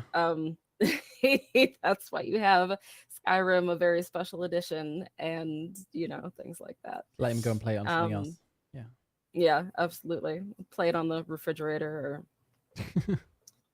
or so yeah, that's why I prefer PC, honestly, is just I guess the kind of illusion of freedom. So it's going to take a lot to move me over to a console. Although honestly, The Last of Us 2, gayness will bring me over to a console. So PS4 is they've got a leg up. Yeah. They've got a leg up there. Yeah. Which ones? Which games? The Last of Us 2. Yeah. And I don't think it was exclusive, but the new Assassin's Creed. I don't remember. Yeah. It was a PS4 exclusive. But yeah, there seems to be some gayness happening there. Oh wow. That I'm super fond of. There you go. Yeah. PL. That's all I need. Yeah, because the exclusives, it's unusual because obviously how popular it is in Japan, and they're not so fond of it, not so progressive over in Japan as in the West. Yeah, tiny island, right? Tiny islands are very homogenous and very traditional. So. And they're right, Jordan, UK. How dare you? Tiny island. What a so yeah, there. Anybody in the chat? What do you think? Get on it, Naroxen. I know you have opinions. You've been having opinions since minute one today. Naroxen says I'm primarily a PC gamer, but I play games on my Xbox and PS4 by streaming them to my PC. See, that's what I would be. Yeah, okay. But I think Jordan is correct. Uh-oh. What? About that then. Yeah, it does seem to be the direction it's heading, and I'm just making this. I'm just making the switch slightly. I think eventually it'll just be you just need a PC, a PlayStation, and maybe a Switch. Definitely a Switch. Okay. I was gonna say maybe from you. Yeah, I haven't played in a while, but just bits and bobs, not a lot. Somebody is interested. It's not part of the thing that I was talking about, but somebody yesterday on Twitter said, "What was if there was a game that you could play again and like have it wiped from your memory, so you're experiencing it for the first time? What game would it be?" And I couldn't decide whether Breath of the Wild or Witcher 3. It'd have to be one of those two, I think. Or Red Dead. No, one of those. Echo for me. I would love to experience that game for the first time again. No. The Echo that I recently played. Ah, gotcha. Okay. I like having the experience behind me when it comes to Echo the Dolphin. Yeah. we're good old friends, Echo and I. So you want to go in blind? Yeah, exactly. Jordan, what would yours be? Hilly says Witcher 3. Yeah, I don't know. I think the original chap that put the tweet out said Bloodborne, so that's kind of a good one because it's just such a strong kind of twist in that game. Yeah. Somebody suggested Metal Gear Solid. Yeah, it's obviously my favorite game of all time. So potentially the way you do this is just like whatever my favorite game is, I want to experience that again. My worry would be that by doing it with one of your favorite games, especially if it's an older game, if it's like 20 years old, maybe you forget and then you play it and then you don't like it. That would be a nightmare. Oh yeah. Have like the dated nostalgia factor. Like Same with I'm the first to admit that I think a lot of when we talk about older games that we love, a lot of it is time and place and context and how you played it. Things with Red Dead Redemption as well. I think part of me, Red Dead really blew me away with the graphics that were there at the time. I mean, now it's still like I was playing it only a year ago or something. It was last summer, and like being in the desert at night with the moon really bright, and you could see like the shadows just from the moonlight, and you were in the middle of a desert area, and there was some animals about. It was just yeah, so atmospheric. But like, oh, I cannot wait for Red Dead 2. I'm starting to get quite excited about the the next one now. I've kept it quite subdued, but we're getting there, man. That's Yeah. close. Yeah, screw I'm Destiny. gonna when that comes out. replay too, because I've obviously got Red Dead Redemption on the X, and like it just looks so fucking good since they've done that update. At some point, and I'm gonna spend like 2 weeks playing that, and then I'm definitely gonna book a few days off work to play the next one because I've got a good feeling about it. Yeah, I think Destiny might take a back seat then. Oh. You won't be playing Destiny by then. We'll see. You can't play Destiny forever, Ben. Yeah, I can. It's only 3 levels. It's a service. It's not a very good one. Oh, I just Wait, shots fired. Can I tell you, Jordan, what's going to be happening with Destiny Forsaken? I don't know. So Cade dies. Cade 6. Right. Spoiler alert. He gets killed and like properly killed off. Yeah. Jesus Christ, Ben. Well, Why doesn't he just respawn? it was in the trailer, so it's like everybody knows. Everybody's Jesus talking about it. I had hope. Maybe Cade 7 comes. I don't know. But yeah, they're just kind of adding loads of new stuff, new supers, new subclass branches.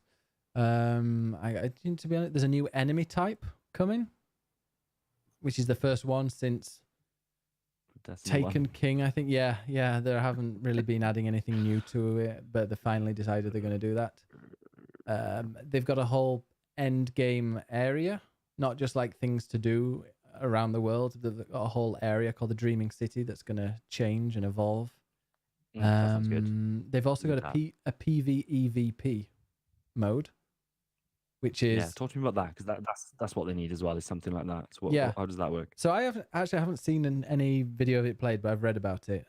It's called Gambit, and it doesn't count as Crucible because it is a PvEVP.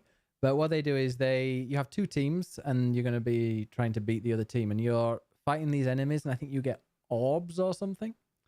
And then those orbs you put into a basket. This is totally made up. It's something like this. Sounds terrible. And then once In a you, basket. I don't think it's a basket, and I don't think they're called orbs, but they're Like you're gathering flowers in a field. Yeah, you gather these flowers. You put the flowers on the grave, and then once you've put enough flowers on the grave, one of your people on your team gets sent over to the other team and can do a bit of PvPing, and then they come back.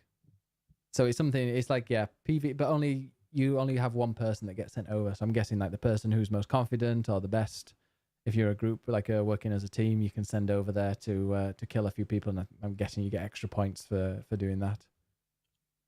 So what are you going to do when Destiny 2 comes out? You can't play, not Destiny 2, Division 2. You can't play Destiny 2 and Division 2 at the same time. Division 2 is in March. Yeah. So if I'm still playing Destiny 2 and I'm really into Destiny 2 by March, Division can take a step back. I'm gonna have a brand now on Twitch. I've got to stick to one game. I've decided. There's no way you're still playing Destiny 2 in March. Okay, let's clip that. Shall we The reminder. start a wager? Yeah. Fuck yeah. Y'all know how much I love making wagers. Or at least Ben does. I know, and regret them instantly. Oh, Sfera says they are moats that you put in a bank. Okay, not flowers on a grave. Moats you put in a bank to send a blocker to the other team so they can't deposit their moats. Okay. So you're like blocking the other team from depositing theirs by you putting things in. And then you send someone over. But They yeah, just need to let you fight each other in the hub worlds. Just let people fuck you up and take your shit. but what am I going to That's be what doing? I want. Well, they've added some recent things, and they're also where's the roadmap thing that they've, because they updated their roadmap. They're putting in-game lore, so we're going to have in-game lore for the first time, and Oh yeah, I saw that they were putting the lore in like an anthology book, like a physical book. oh yeah, that you that's could also that's They'll also put it coming out. anywhere other than the game. Yeah, no, they're putting it in the game. So what came out? Crucible Labs. Now you can do some experimental games. Apparently that look, it's a bit like Rocket League Labs type thing is out. Right now, or no, from the 31st, you're gonna have Solstice of Heroes seasonal event where you're just gonna be farming lots of stuff. They've changed the PvP to 6v6, which is okay. I kind of prefer 6v6, but the maps were designed for 4v4. So You get the option of doing 4 versus 4 still. You have to play. 4v4 is on the competitive playlist. So if you want to be playing, no, you can't unless you're it's like 6v6 unless it's competitive, or if you're doing trials Yeah, of the why 9. they're so rigid with the matchmaking and stuff, man. Like Yeah. it's just like I'm not a PvP guy anyway, but like still, like we're talking about the guys that made Halo. The whole fucking reason that Halo was so good was the flexibility that you had with the multiplayer stuff, and you could kind of set up games in the way you wanted to. And Yeah. they when they released the Forge stuff, they took that to a crazy conclusion where people, it was kind of Little Big Planet level of customization and building your own I wonder if different they'll do modes and that. things like that. Oh, they've added. So it says they've added private match if you want to customize it, but also the 6 when you choose quick play, it's only either going to be control or clash, which is deathmatch. There's only those two because they've removed the one where you have to collect the orbs. That's now in its own private one. As is Rumble, which is a free for all. So they're starting to do it. It's literally quick play is just you're either going to get control or clash, and it's going to then switch. They brought in also as well when you're playing quick play, you level, and also you're going to be for the Iron Banner seasonal event when that or just it's not really seasonal, timed event when that comes around, you get like specific armor. But that is going to go towards your Valor ranking, which they added, and now your Valor ranking goes up to, I think it's like 5 different stages, and every stage you go up you get powerful gear, so it kind of gives you extra incentive to play. Another fucking upgrade tree. It's like how that's what these loot grinding games, and it's a grinding game. And, oh, we've lost Flighty. you bored her to death, I think. Dear me. Expansion, they've added prestige levels, so they've added special like hard mode versions of the raid layers, which have different mechanics in them. It's not just more difficult enemies. So the big one, the one that comes the week before the Forsaken expansion, they're changing weapon slots. Like, before in Destiny 1, you could infuse for any type of weapon on the same, as long as it was either primary, secondary, or heavy. They're bringing that back, and they're going to change the slots around a little bit. Milestones are changed. Yeah, so now you've got bounties. So you can go to... there she is. You can get bounties again. They're back. They're changing the director a lot. So the area where you go and choose your missions, that's changing quite a lot. You can also have story missions in heroic mode. Delete your shaders by bulk. And the interesting thing about the shaders is that they're not... once you've got one shader, you can actually buy it back. You can buy as many as you want using either Glimmer or Bright Dust, depending on where you got it from. So it's not you're no longer going to just have to hoard shaders. And your vault will increase to 500. Then when Forsaken drops, obviously big game, big expansion, lots of new areas and things to do. They're going to bring in gear collections, which they've already shown. Yeah, so... Oh, we've lost her again. Anything in the game that you've earned, you can actually get back, even if you dismantle it. And yeah, they're bringing in bows as well, so you can actually shoot bows. Oh. In-game triumphs, so in-game trophies. Also, the weapons will have random stats now. So you've got a reason. If you get a second one, you're not just going to instantly delete it. They could have better rolls. The mod system's getting rid of... they're getting rid of the +5 armor or attack for that, but they're going to have mods that give special bonuses that you can actually remove, and they're not consumables. Some more Crucible maps, new Crucible mode. Iron Banner and Trials will have your light level taken into account. We've got in-game lore, new bounties. There's lots of stuff to look forward to in Destiny 2. And if they'd launched with this, people would be saying different things about this game, I think. But I mean, Destiny 1 launched really badly, but then again, that was their first game as first Destiny game. So yeah, this seems like the expansion that's going to hopefully save it and bring a lot of people into it. What's do me a Twitch count? How does Destiny 2 look right now in terms of the most played or most viewed or whatever? All right, Twitch? Let's see. Destiny. I always think that's a good little litmus test in terms of how a game is doing. It is 1, 2, 3, 4, 5, 6, 7, 8. Oh, it's that 9, 18, 27. Is it number 9? 30. No, 20, 29. 29. Which is okay. What's the one that's higher? World of Tanks. which is quite fun. And Super Smash Brothers for. But some of these there's like one really famous Super Smash person Bros. playing them. What? Like Brawl. Super Smash Brothers for Wii U. I'm guessing there's a big person playing. Yeah, the Wii somebody with version, yeah. like 6,500. Yeah, this can be but skewed a so little what- bit. Like there's someone playing What about- Casino. So that list is based on total viewers, is it? Total viewers right now, yeah. Is there a list that shows the amount of people streaming said game? No. But Destiny 2, it seems I mean the max person. Wow, yeah, the person with the highest number of viewers is 541. So if there are 8,000 people watching it, then there are quite a lot of there are lots of streams. A lot of them around 15 to 20 mark. As well, so many people are what's it called, the worm of the wind, whatever, worm in the wind I call it, which is another name for going commando. That's like got a load of people back into it, interested. They're really desperate to try and get that sniper. So it's get him, Whisper of the Worm. That's it, not worm in the wind. Yeah, it's interesting. Now you can actually go onto Destiny Item Manager or DestinySets.com and see all the equipment that you've ever got, even if you've dismantled it, or since March. But I'm looking forward. And also, the powerful gear, people used to just go in and get their powerful gear every week and then not play it again. Well, they're now going to do daily bounties as well that give you powerful gear that stack up to 4 days. So if you don't tune in for a few days, you can still go and get them. Oh, cool. But I'm super hyped about it. Can't wait. I think it's going to add a lot of stuff to do. And yeah, one of the things that's really interesting to me is the director update, like how they're gonna. Because I thought the map was just really. There were 3 different menus. There's a menu for your character. There's a menu for the map, and then there's like another menu for clans and yeah. So I think they're gonna fix all of that. Yeah. How many kind of new, so with this big update, how many new large environments are they introducing? So like the equivalent to like Russia, Russia in the first one or Europe in the second one. New York's will probably know. I think it's 2. I think there's a new. I think the Reef. 2 there new might be. hubs. There are 2 social areas, and I don't know how many, or 2 large planetary environments. But there are also, I think, 2 hubs. Go back to the Reef. How many hubs are there now?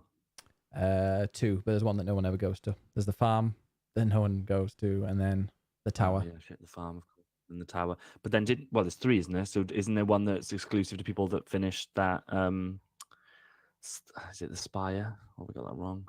Like the challenge thing you can do, and you need to beat like 7 things in a row or something, and then you get an exclusive social area. I've done that one, but no. Oh, Trials. Yeah, Sarah says the one at Trials. Yeah, but I think you only need to win 1 match to go there. You don't need to win the 7 in a row. It's not. Well, Change that.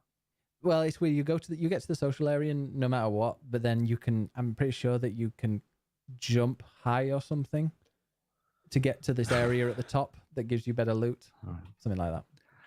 Oh. But also they're bringing a strike in. Yeah, you have to complete a card to get to the top. They're bringing in a strike that has a part of the strike as one of the challenges from Prison of the Elders. That'd be cool if they brought that back. That was fun. I looked at how many I've played over 230 hours of Destiny 2 already. Okay, when did you say the big expansion's out? Is it start of August? Yeah. Yeah, and there's also a massive update the week before. I'm gonna take a look at what games are out around about that time, and maybe I think Life is I'll Strange jump is on back there. in somewhere. Start of September. Sorry, August. no, yeah, not start of September. Start of August. Start of September. September. Yeah, like 5 okay. weeks. You got Spider-Man coming out in the first week. Well, when you finish with that, you can get into Des Nasty. Yeah. I'm sure I'll go back at some point. Give it a go. Need to get into them raids. I've done like 2 or 3 raids a week the last few weeks, which can be fun, or it can be kind of frustrating depending on who you're doing it with. Yesterday we did some really. Assuming fast there's only areas. one of them. There are 3. There's one main 3 raids. Yeah, there's one main raid, and then 2 that take like that are like half.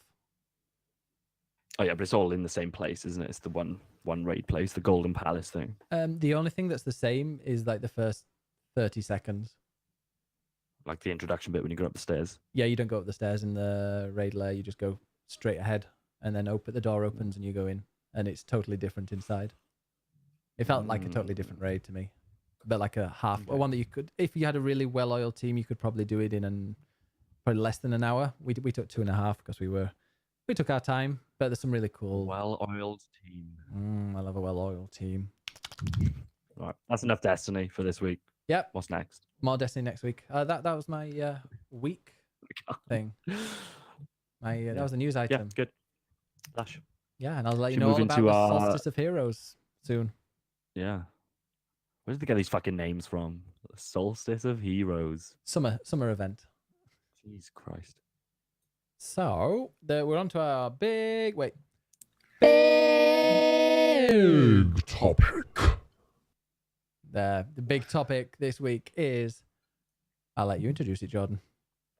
Probably worth shouting out that, this is the second time you've done this segment, but I think the first one was really successful. We had loads of views and engagement on YouTube around it. I know the chat was on fire during it, and some bits and pieces on Twitter and wherever else. I think that was fun. Bit more of a light-hearted one. Oh, the this one week. about the lady that was fired. Yeah, we had something together. Yeah. Thanks for all those YouTube comments. I don't think I deleted any, even though they were a bit close to the bone, but that was interesting.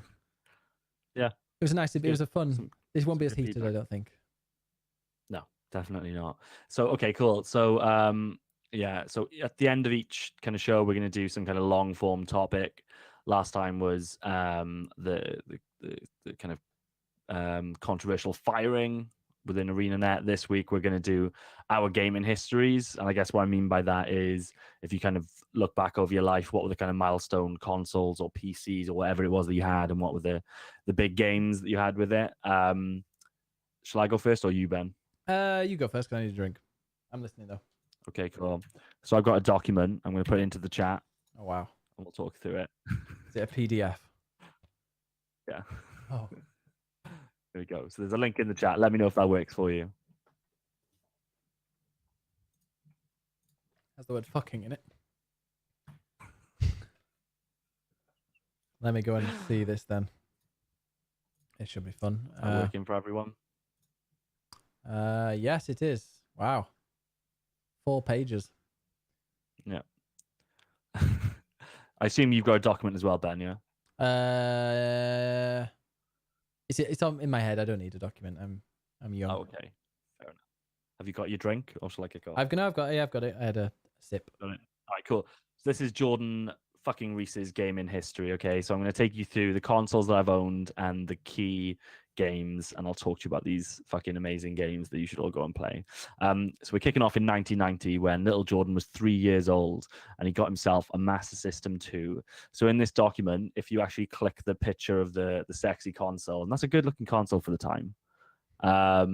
Looks way better than the NES, doesn't it? Which is basically the Nintendo equivalent console for this time. Anyway, if you click the console, it'll take you to the Wikipedia page where you can have a little look at that if you're not sure what it is, especially if you're not, or if you're from the States, you might not be that familiar with what a Master System was. So the Master System I had was a Master System 2, essentially the same console, but just like basically a kind of a cheaper, slimmed down version of it. That little thing at the top, like the black thing, that slides open and you chuck a cartridge in it. The Master System 1 actually had cards that you could insert into it as well. This one didn't, because it's a cheaper version. The big games that I had for this one, Sonic the Hedgehog. Now, this isn't Sonic the Hedgehog that you're thinking of on the Mega Drive. This is a version that they just fucking made to sell on the Master System. It doesn't play anywhere near as good. It isn't as good, but I enjoyed it as a little kid. It's kind of a slower version of Sonic, basically, a little bit darker as well. The other big game for me was Land of Illusion starring Mickey Mouse, which we talked about in our top 100. That's officially in the Click Play top 100. A lot of people talk about Castle of Illusion on the Mega Drive starring Mickey Mouse. This is from a time where Disney were really good at fucking making games. I preferred this one. It's really fucking cool for its time. You get like a map, and you can. It's kind of like a Metroidvania, except that. Yeah.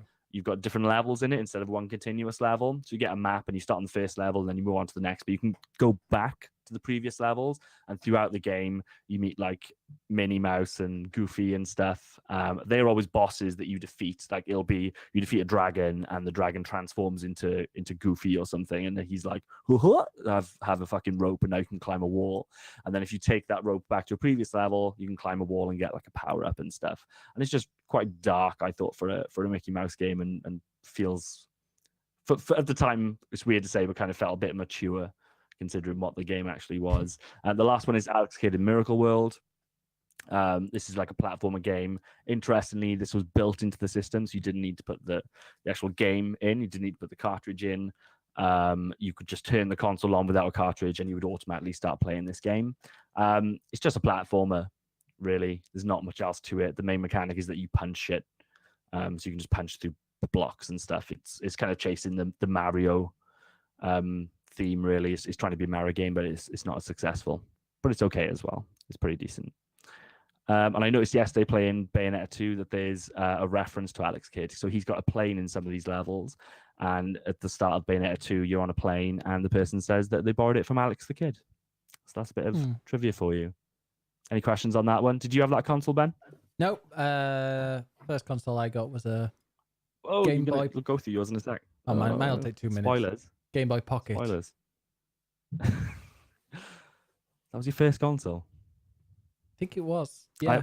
I haven't done the handheld stuff on this. Which came out first, Game Boy Pocket or a PlayStation 1? Don't know. I'd have to Google that. I think it was a PlayStation 1 maybe then. PlayStation 1 was like 96. Actually, the first Or console I played was a SNES. It was my sister's. Yeah. Then my second console in 1992 was a Mega Drive, or for people in the States, a Genesis. The picture that we've got here is this is a Mega Drive 2, so again, like a slimmed down version of the console. This is obviously the American one because it says Genesis on it, which is not as cool of a name as Mega Drive. Key games: Sonic the Hedgehog 3 and Knuckles, one of the best platforming games ever made, and certainly the best Sonic game ever made. Echo: Tides of Time. So I've talked about that previously on this show as well. So Echo is like a really dark dystopian fucking game where you play as a dolphin who is blessed by aliens, so that he has stars on his head, which means he can breathe underwater. Aliens come down to Earth and destroy all the life in the oceans. You need to travel through time to stop that from happening. That's the one. That's the one Flighty loves, isn't it? No. Yes, it's my favorite game. Every time you say Echo, though, I do think of this game. Oh yeah, I do too. When I first saw it on Steam, I was like, did they do a remake? That would be baller. But then, like, you know, I found like my new favorite game. So Gage in the chat says Genesis is better than Mega Drive. No, because Phil Collins is in Genesis, so it's shit. Don't you talk shit about Phil Collins. I will come at you. Phil Collins is beige personified. He is a beige pair of chinos. They're a bit too baggy. Have you seen Tarzan, the movie, the Disney movie? No. He started that movie with an entire percussion line that he did himself. He didn't have to go that hard for us. Oh, I saw the advert. There was a monkey playing the drums on the advert in the UK with that. Was that the one, Jordan? I know we've moved on from Mega Drives to Phil Collins, but Genesis. In the chat, we've got how dare you? Why are we coming for Phil Collins? Right, he didn't do anything to us. Didn't do anything. That's I'm always coming for Phil Collins. Ooh, my right word. Though. Took a dark. We know turn. you would. Oh, wow. Okay, so Phil Collins. You done? Yeah. No, so Echo the Tides of Time.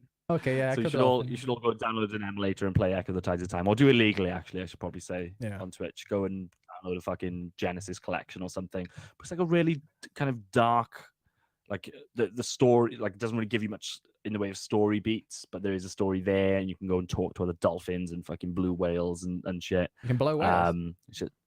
Blue whales. Okay. It's just a really dark story. Like you go forwards in time, but it's a good timeline, and dolphins have evolved so that they're like the dominant creature on Earth, and they've got like bigger fins and they're floating because they've got psychokinetic powers and they're floating through the sky and shit. And they're like, yeah, we've evolved. Dolphins. Sorry? Seems like you got a thing for dolphins. Who doesn't have a thing for fucking dolphins? They're the second most intelligent animal on the planet. Yeah. They had the good sense to leave the Earth when the Vogons came Yeah. to destroy the planet. So, Indeed. just saying. The third game on my Mega Drive / Genesis list is Rock and Roll Racing. Rock and Roll Racing is fucking amazing. Ben, have you played it? I know rock and roll and I know racing, but I don't know rock and roll racing. Okay, so let me talk to you about Rock and Roll Racing. So Rock and Roll Racing is you remember like the old Micro Machines games where it's like a top-down racer, basically like 4-player racer. Yeah. Oh, Micro Machines, yeah. Do you actually know what I'm talking about? I know So, Micro Machines. Yeah, I played the demo. Yeah, cool. So it controls exactly like that, except it's kind of like a grimy sci-fi environment. You go from planet to planet, racing. You can upgrade your car with like missiles and mines and things like that. And the soundtrack is like kind of 16-bit era covers of just classic fucking rock songs. It's like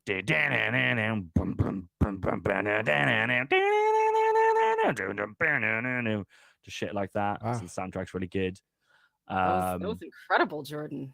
Thanks. As well, she's got a voice. He's got a voice on him. So I recommend you all go play that as well. I think there was a SNES version too, but who had a SNES as a kid? Not me. My sister. Next console, this is me coming of age, was 1997. So I'm 10 years old at this point. When did Spice Girls do the whole Brit Awards thing with the Union Jack dress? Would that have been before or after this? 1997? Yeah, I feel like it was 96, 97. Yeah, I think 96 Yeah. as well. So I've had my first erection by now then. So I've got my PlayStation. Key games. Talking of erections, Metal Gear Solid, which is actually the best game ever made. Don't know if you guys have heard of it. The whole game is about it's about climate change, but also the erection change, solid snake, liquid snake. Liquid snake. Or the liquid to my solid. Big boss. Aww, life partners. Oh no! Don't you dare come for the Spice Girls, SK Ginger. I don't like Spice Girls. Yeah, Metal Gear Solid is good. Newsflash. Then the other key game is Final Fantasy VII, which is my second favorite game of all time, and the best Final Fantasy game. Fuck you all. And then the third is Resident Evil 2, which I love, love, love. And there's a remake coming out next year, which looks amazing. And that was PlayStation. Also, worth noting, best looking console of all time. So if you take a look at the picture that I've put in there, that is actually a piece of industrial art. It's an extremely good looking console. Well, compared to the one, the PlayStation 1? PlayStation 1 is the best looking console of all time. I liked the Net Rose because it was like a black PlayStation. Yeah. But the design, look at it. It's fucking iconic. That's a piece of art. That's a modern one because that one's got the thumbsticks, joysticks. Well, that's the Dual Shock, yeah. Yeah, that was it. The original controller didn't have that, but it did have a Dual Shock. I remember getting the Dual Shock one and being like, "Wow, this is cool! Look, I can move this. I can play with this trigger thing. What's it called?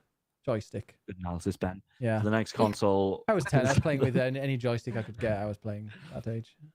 Is that when something was awoken inside of you, Ben? Yeah, playing with that joystick. So much fun. Yeah. The next, so we're fast forwarding to 2000. The Millennium Bug didn't happen. The Millennium we've seen is happening. This is the thing. I'm definitely having erections by this point. This is the PlayStation 2. Also a very good looking console, especially the slimmed down version. If you look at these pictures, very nice, very nice. Key games: Grand Theft Auto 3. You can't really overstate the impact that game had. And I just remember at the time being like, because I loved GTA like on the PlayStation 1 as well, but GTA 3 came out and it was like, I don't think there's ever been a game that I thought was magic as much as GTA agree. 3. Like, I just couldn't believe what it was. I swear that game was in my PlayStation 2 for about 6 months and I never took it out.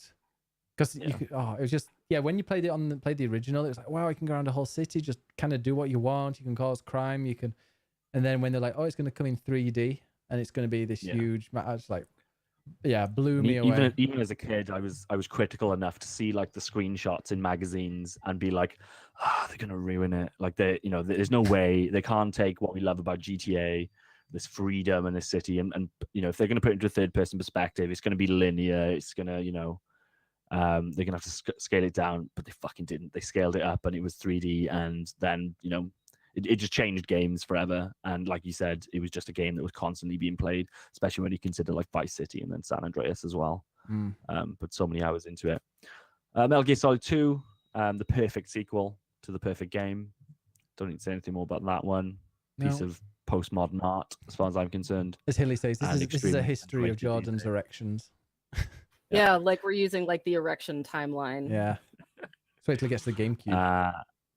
And the third one is Shadow of the Colossus, which if you haven't played, an absolutely astounding remake was released for that on PS4 this year. You should go and play it. Yeah. Again, just an absolute piece of art, especially for the time. If you think about, we're talking the fucking early to mid 2000s. It's insane that game was released then. I also then picked up a GameCube. I'm a couple of years into its life cycle. Key games for me there: Smash Bros. Melee. Put hundreds of hours competitively into that with me and my friends. Resident Evil 4, one of the best games ever made. I probably finished it like 10 times, and me and Ben are going to play it soon as part of a stream. Oh, okay. Because he needs to stop playing Destiny and play proper games, so I'm going to make him play Resident Evil 4. And then The Legend of Zelda Wind Waker, the best of the Zelda games. And you get to go around in a little ship, which is amazing. And they need to make another one. That's what I think they should do with the next Zelda game. I think it should be Breath of the Wild engine, but make it an ocean again. And you just go around finding islands, and you can do all the climbing stuff on the islands. And each of the islands is a little puzzle in itself. And DLC islands. Yes, Ben, DLC.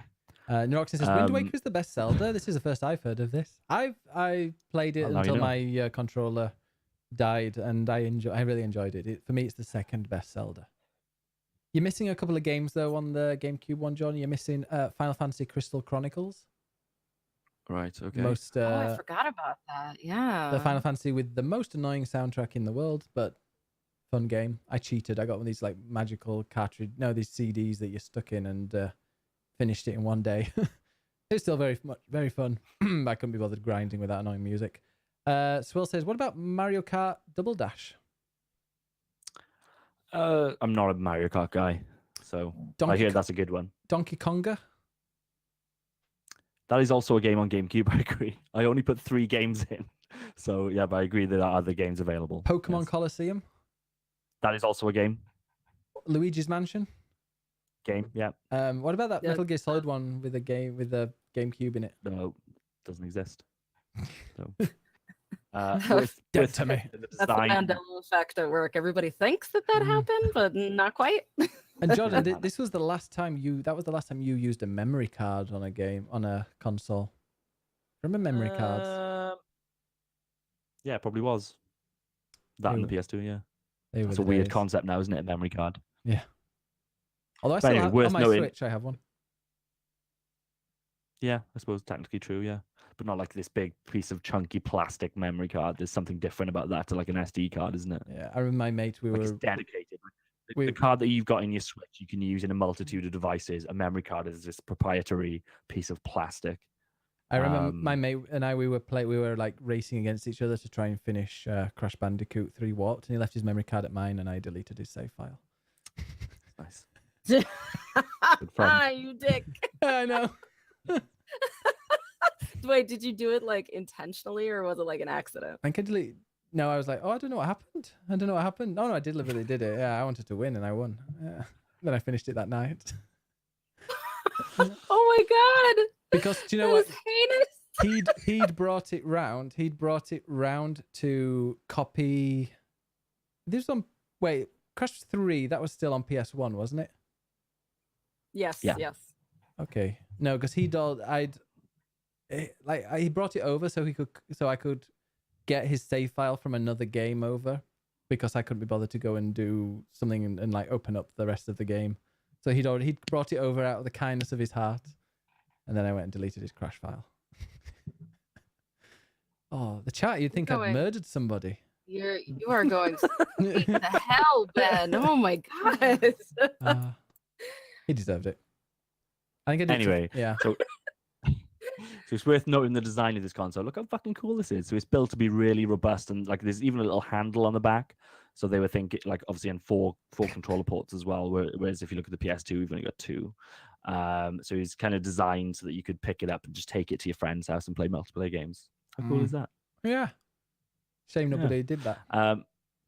And then the next console I bought was an Xbox 360. So I quite often get accused of being a PlayStation fanboy, when in actual fact, I bought an Xbox 360 before a PlayStation 3. Oh. And I bought that to play Halo 3, the best of the Halos.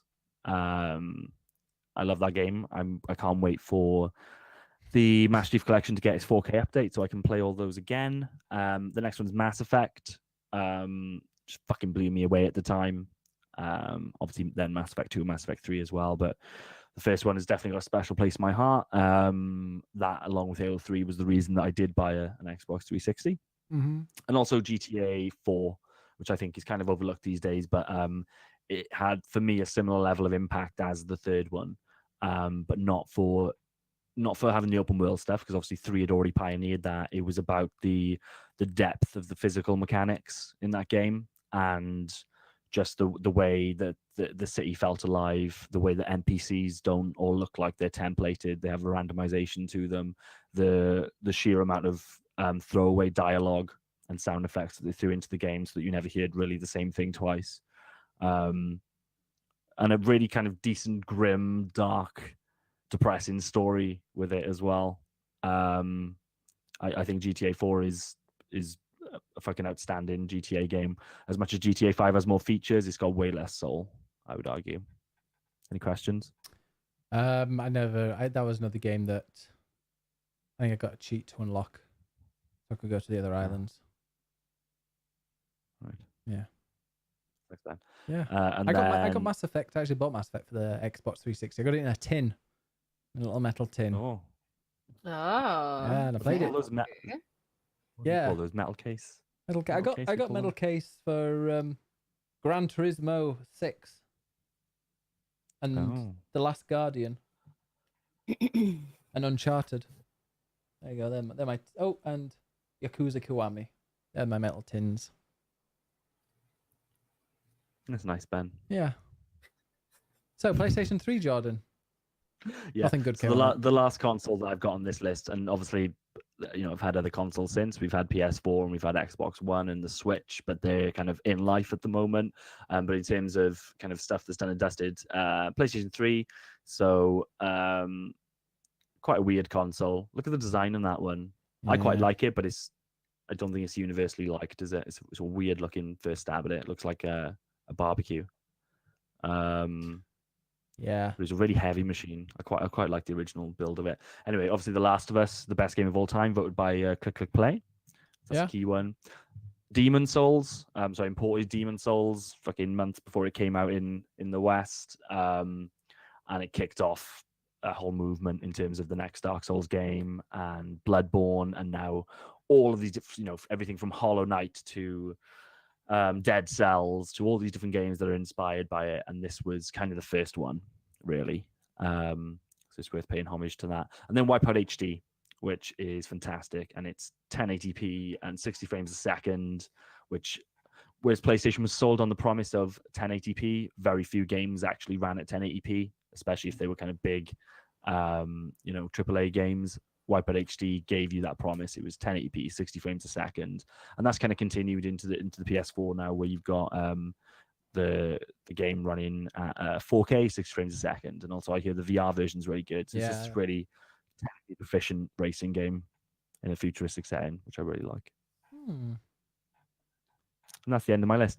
A couple of caveats. Obviously, I've got a PC, but then I kind of look at PC as like archive gaming. So a lot of the games that I've got on Steam are games that I've previously played on consoles, and I just want to have them in a consistent library and probably with like updated graphics.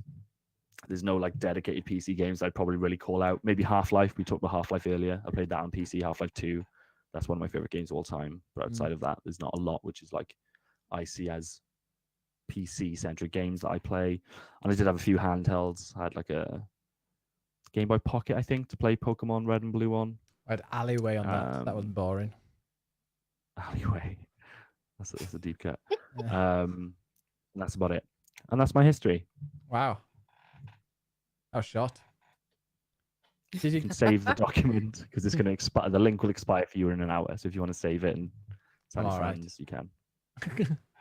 I'm surprised you didn't put Red Dead Redemption on that PlayStation 3. Overrated, mate. And I played it on Xbox as well. The PlayStation 3 version wasn't as good. No? No. Yeah, I played it on Xbox One X, One S recently. It was okay. All right. We're kind of running out of time. I'll just quickly say I had I borrowed my sister's SNES for a week or two and played a bit of Zelda and Mario Kart. Then I got a Game Boy Pocket, I think that was the next one, and played some Alleyway and a game called Metroid. And Metroid, yes. Metroid, I think it's pronounced. And I couldn't understand. I killed a couple of monsters and I had no idea where I was going. Never got past like the first area. Like literally no. I thought the game was broken. Then also on the Pocket I got a game. One of the first games I ever finished was Pokemon Red. I think no, I had Blue. Pokemon Blue. And then I like nothing interesting. What about you, Flighty? Oh boy. History ends with Pokemon Red. Yeah, but I just like played the popular games, you know. Then Destiny 2. Destiny 2. That was it. Pokemon Red and then Destiny 2. The only thing I can think of PlayStation 1, I'm just like quite a history you have there. the That's a big jump. platformers. I played G Police. G Police was good. I remember us commiserating over Rayman. Or the Rayman that you could put in a hi-fi and play the soundtrack. Yes. That was great. So my gaming history, I think I was started in about 1989 or so. This is one of my earliest memories. I was 4.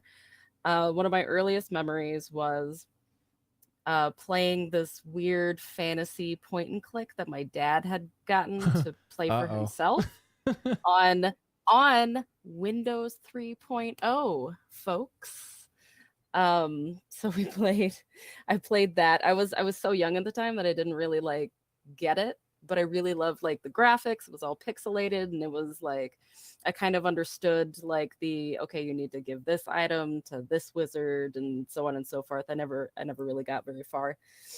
Then at about 1990 or so, I found this we went to Best Buy and my mom was like, you can go to the discount computer game bin and get yourself one thing. You have $5.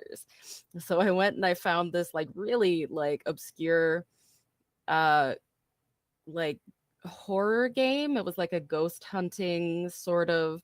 It was essentially an anthology of 3 different ghost stories. And you're a ghost hunter and you're supposed to solve the mysteries of these 3 ghost stories that took place in and around this house. And it was terrifying to me. And I was thinking about it the other day and I was trying to find it because I don't know if it would still be as terrifying, especially since, I kick ass at Alien Isolation, basically. Just gonna pop my non-existent collar at that. And then I kind of moved on. My mom got me a PlayStation, and that was the best Christmas present I had ever gotten up to that point. And we couldn't afford any games, but I did get several demo discs from Pizza Hut when they were still doing that thing. And that's when I discovered demos of Final Fantasy VII, Metal Gear Solid, Crash Bandicoot 2, Spyro the Dragon.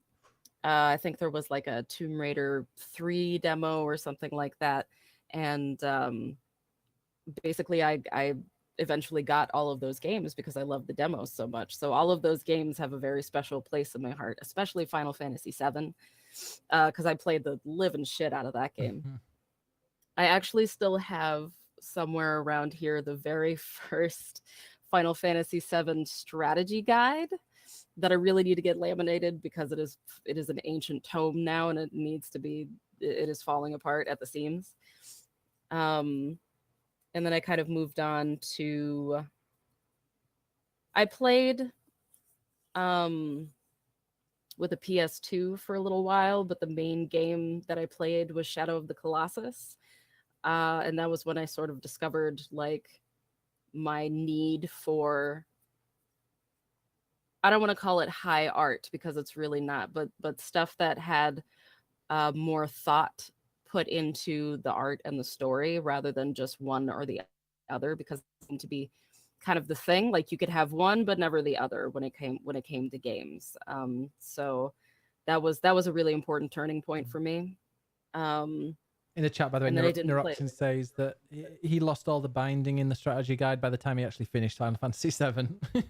Oh Must have shit, been yeah, using it a lot. oh, absolutely, absolutely. And some of the pages are sticky and whatever. There's Cloud's arms. It was- my guy was Sid though. My guy was Sid because he was daddy as fuck. And then I didn't play games for a number of years because I went to college. I went to art school, and that ruined my life for a little while. Oh. And then I kind of moved on to PC stuff and shit. Let me see here. Mass Effect 2 was a big one for me because I found a demo for that. Demos were really important to me in terms of like finding games that I wanted to play. Yeah, me too. And gosh, I think that's kind of the gist of it. Like I've played a ton of games, but those are the ones that like come to the forefront of my mind because they influenced my taste in games and they helped me sort of develop new tastes for weird stuff. I'm sure it comes as a huge surprise that I really enjoy weird, obscure games. So that's kind of my history behind, wanting to find the strangest stuff to play on my stream. And why I will never get more than 6 viewers at a time, which is fine. It's weird because when you mix and play weird games, you'll get loads of new followers of people that like that game, but then they'll never come back because you're obviously never going to play that game again. Yeah, absolutely. Because I'll be done with Prey 2006, and they'll be like, yeah, they'll come in for the nostalgia factor, and then when I play something like Echo a few weeks later, they'll be like, what the fuck is this? And then Yeah. they'll go the fuck away, and whatever. Mhm. Yeah. So there you go. Wow. So you kind of got similar style. I thought Flight and Joy would be totally different, but Shadow of the Colossus, Metal Gear Solid, Final Fantasy VII, similar. How did you think it would be different? I'm thank you, Jordan. Yeah. How did you think it would be different? I'm very curious. I'm judging you. I don't know. I see you, Flight, as somebody that doesn't play popular games. I'm not surprised that you went to art college. You seem like one that would. I'm trying to say you're a hipster, Flighty. I do have my ukulele here, and I've got my purple hair, And your and blue I lipstick. and this is great. It's great. Great. Is it? I still want to get some green lipstick to wear on stream so that Yeah, it disappears. you'll Your see through my lips. Your walnut and macaroni necklace. I like it. Macaroni. Oh, I mean, Hilly I went don't to know art what kind of college. I don't know what kind of macaroni y'all have over there, but okay. Proper stuff near Italy here. Hilly went to art college as well. That's it. All the artists come to Twitch, maybe. Oh. I'm not an artist. What was your though. major, Hilly? Dude, what does that mean? What was your major? Is that what your Your major is like your focus of study. ah? I was a double major in illustration and art history, Oh. which is actually why I have depression now. Oh wow. Hilly says hers was hipster. Oh, your major was hipster. That's cool. Oh. That was a good one. Graphic design. Oh, graphic design. Good shit. That's what you want. Yeah, mine was politics. Ooh, exciting. Nice. Well, I'll go back to. I mean, Pokemon obviously wasn't my the last good game I played. Surprise, surprise. When you talked about like getting the PlayStation. My parents bought me a PlayStation it was 1997 on Christmas Day, and when I opened it, I had no idea we were getting it. In fact, actually, I think I had a bike that Christmas. That was like my big present, and I'd opened up a smaller presents, got my things from Santa because Santa always gives chocolate coins and sweets for some reason. And then I got the bike, and I could see the bike what it was, and I'd already asked for it, so it was amazing. And then my dad was like, "Oh, why didn't you check the post?" And I'm like, "What?" He's like, you go and check the post. See if the post been. I was like, Dad, it's 8 o'clock on Christmas morning. There's no post. He's like, go and check it. Mum was like, you should go and check Just it. do it. Yeah, I was like, oh, okay. So I went to the post, and my dad had like made a treasure hunt. This is the first time he'd ever done this. And I was like, oh, I had no idea what would be the end of it. I thought it might just be like some chocolate or something. So I went on this like 30-minute long treasure hunt, and at the end of it was a PlayStation 1. And I was so excited, I was sick. And I had to go to I went to the bathroom and vommed. Like close to passing out. That's really adorable. And then they were like, there was also another little sleep, and then I found out that they'd also got a steering wheel as well. It's a bit like not a top one, but like a steering wheel, because they bought me Rayman and V Rally, 2 games which were Rayman, V Rally, and Tomb Raider 2. Yeah, Oh, no, Tomb Raider 2 was she was always my girl. Yeah, that was fun. To be honest, the best thing about Tomb Raider 2 was just going around the house, locking the butler in the Locking him in the meat locker. Yeah, he's always ruining my obstacles course time. Yeah, asshole. But, I don't want tea, Winston. I loved that. Although I remember feeling really claustrophobic when you had to swim underwater through that tube area where you couldn't come up for air. I got really claustrophobic playing that. But yeah, that was. I got that feeling a lot when I played all of the Tomb Raider games. Yeah. It's weird, like now I must be immune to it or something. Yeah, it was just like this weird eldritch horror for me, because like doors are always locking behind you. You have no idea how to get out of there. Good thing Lara Croft like jumps twice her height or something, otherwise you'd be fucked. Actually didn't. So, yeah. Yeah. Fall off the ground. But apart from that, yeah, like PlayStation 1, I just remember playing Rayman loads, Mario, all the Marios, yeah. No Marios. Crash. Did play Mario on it. Spyro the Dragon.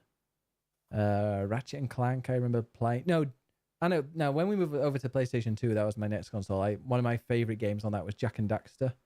My brother had it, and I remember playing it on his, being like, wow, this is actually like my type of platformer. And I bought it, and there was a glitch. You needed all these orbs or something to get 100%, and there was some kind of glitch. And after 60 or so hours of playing that game, I had 99 point something% done, and I had 1 orb to get. And then, but PlayStation 2 was probably my favorite console of like games that I enjoyed. Thanks, Baltimore, for that. Viva Pinata I did have, but Final Fantasy X, one of my favorite games. Played that, absolutely loved it. You know, once I played Final Fantasy X, I got like halfway, and I think I got to a bit where I was stuck, and then I was in a religious education class, and the teacher was banging on about sin, and I was like, oh, sin, that's the enemy in Final Fantasy. And then I went home and finished it. So it was there you go. There's some benefit to going to RE classes. But yeah, I kind of like got the Xbox consoles as well. I got Burnout when that came out. Loved it. Just played the crash bit. That was Burnout 1, wasn't it? Where they had it in the Burnout 1, where you could just go up to intersections and crash, and you had to cause as much damage as possible.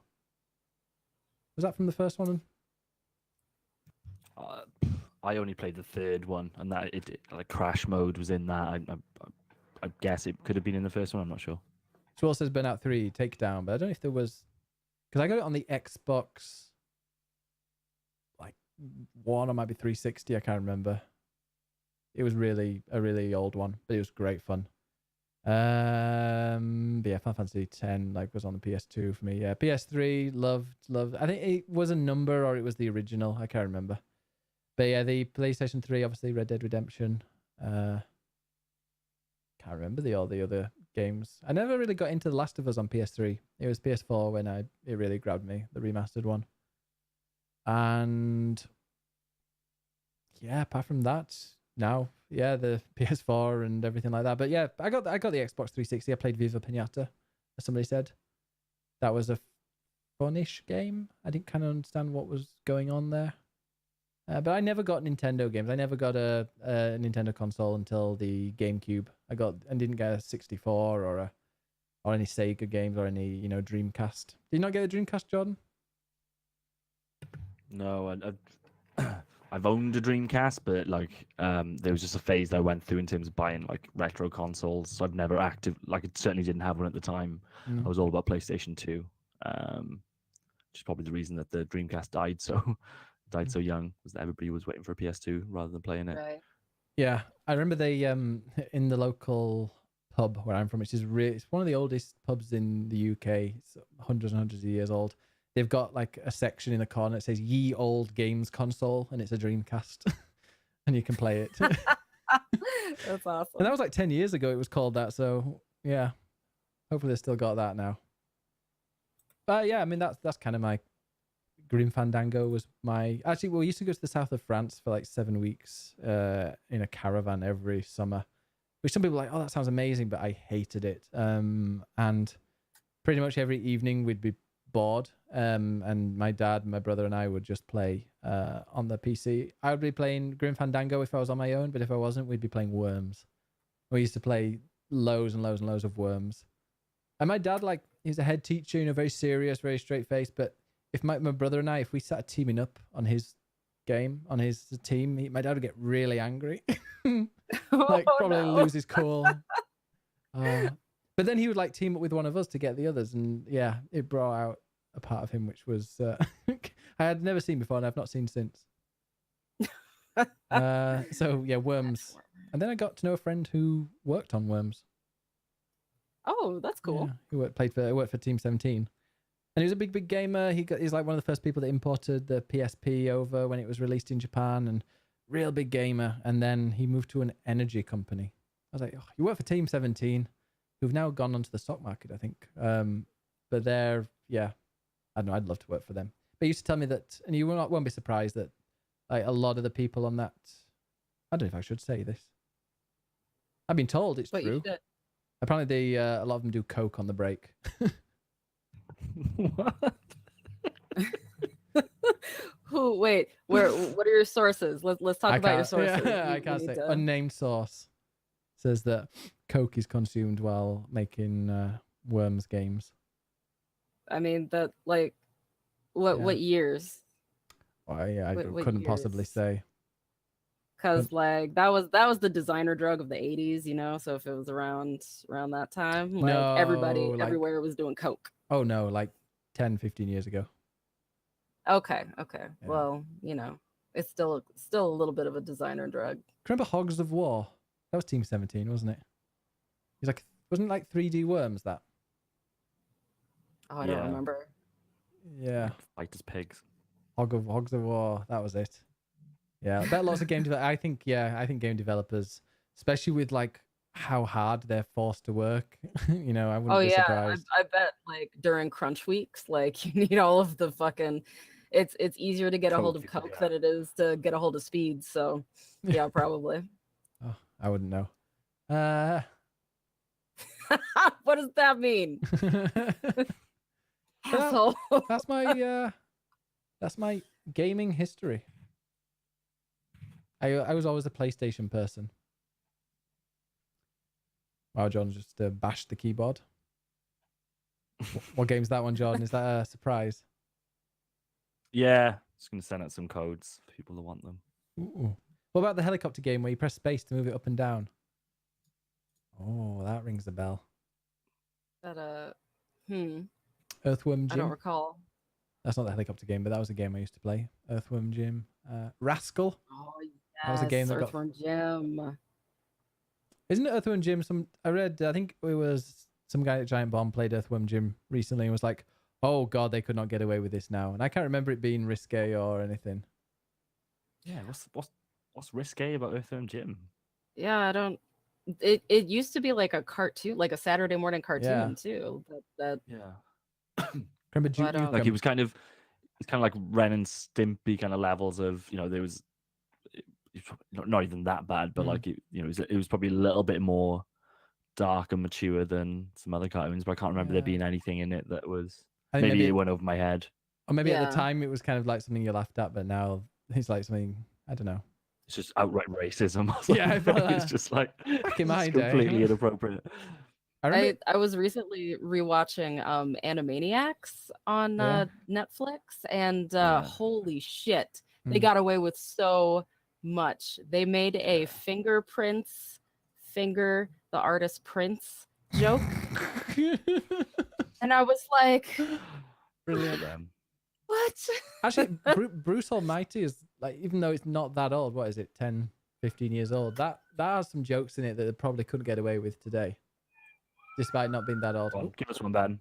Well, it wasn't, but like the gangsters in there are all like the typical, like the most overly Latino type, like Yeah. caricatures of them. It's just like, Yeah. you just wouldn't. What was I going to say? Yeah, another game I remember at primary school, we installed Duke Nukem 3D on the classroom computer and used to throw money at the ladies to get the boobies out on our break while our teacher wasn't there. Do you remember that one, Flighty? No. We used to throw money at the pole dancers in Duke Nukem 3D, and they'd get their pixelated nipples out. No. You missed I that. don't- Are we having another Mandela effect moment right now?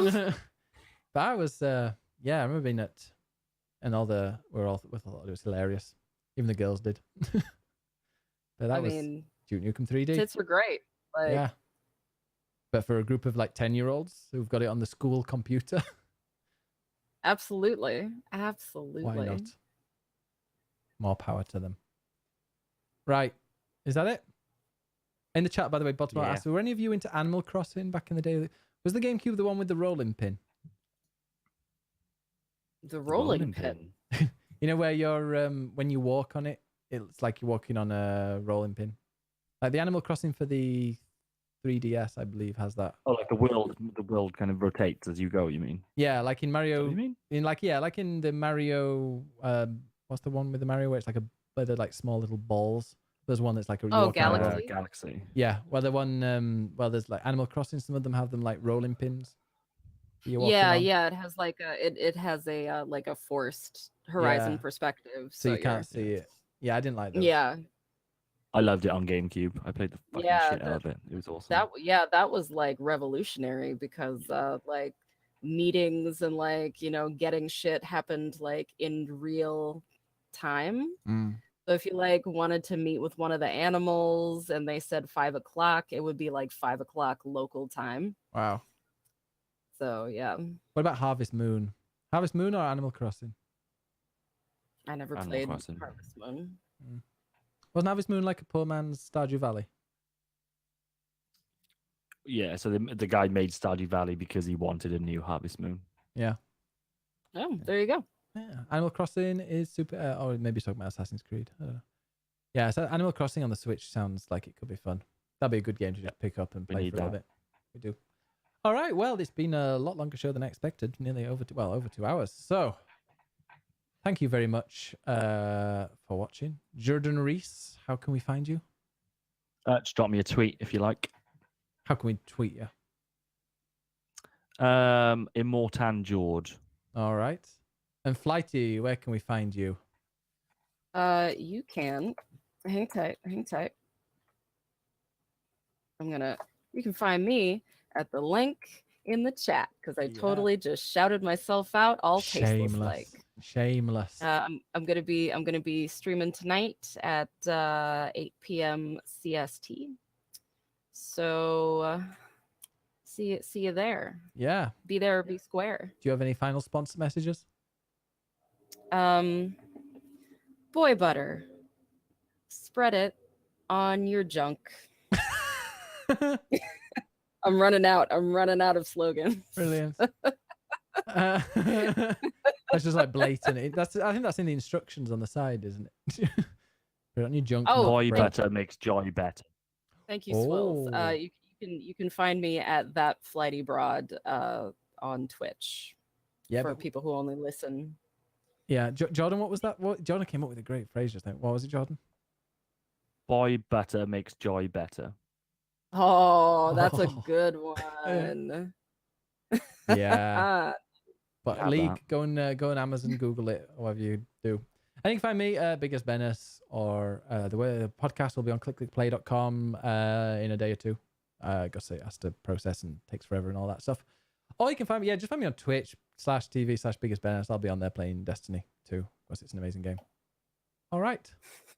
But guys in the chat or anything, just hold tight, because I'm not going to finish. I'm going to go and play some more Destiny 2. I got to grind some faction tokens and things like that. Exciting. All right. Thanks, guys. Bye, guys. Bye. Love ya. Bye. Bye. Bye. Love you. Love you.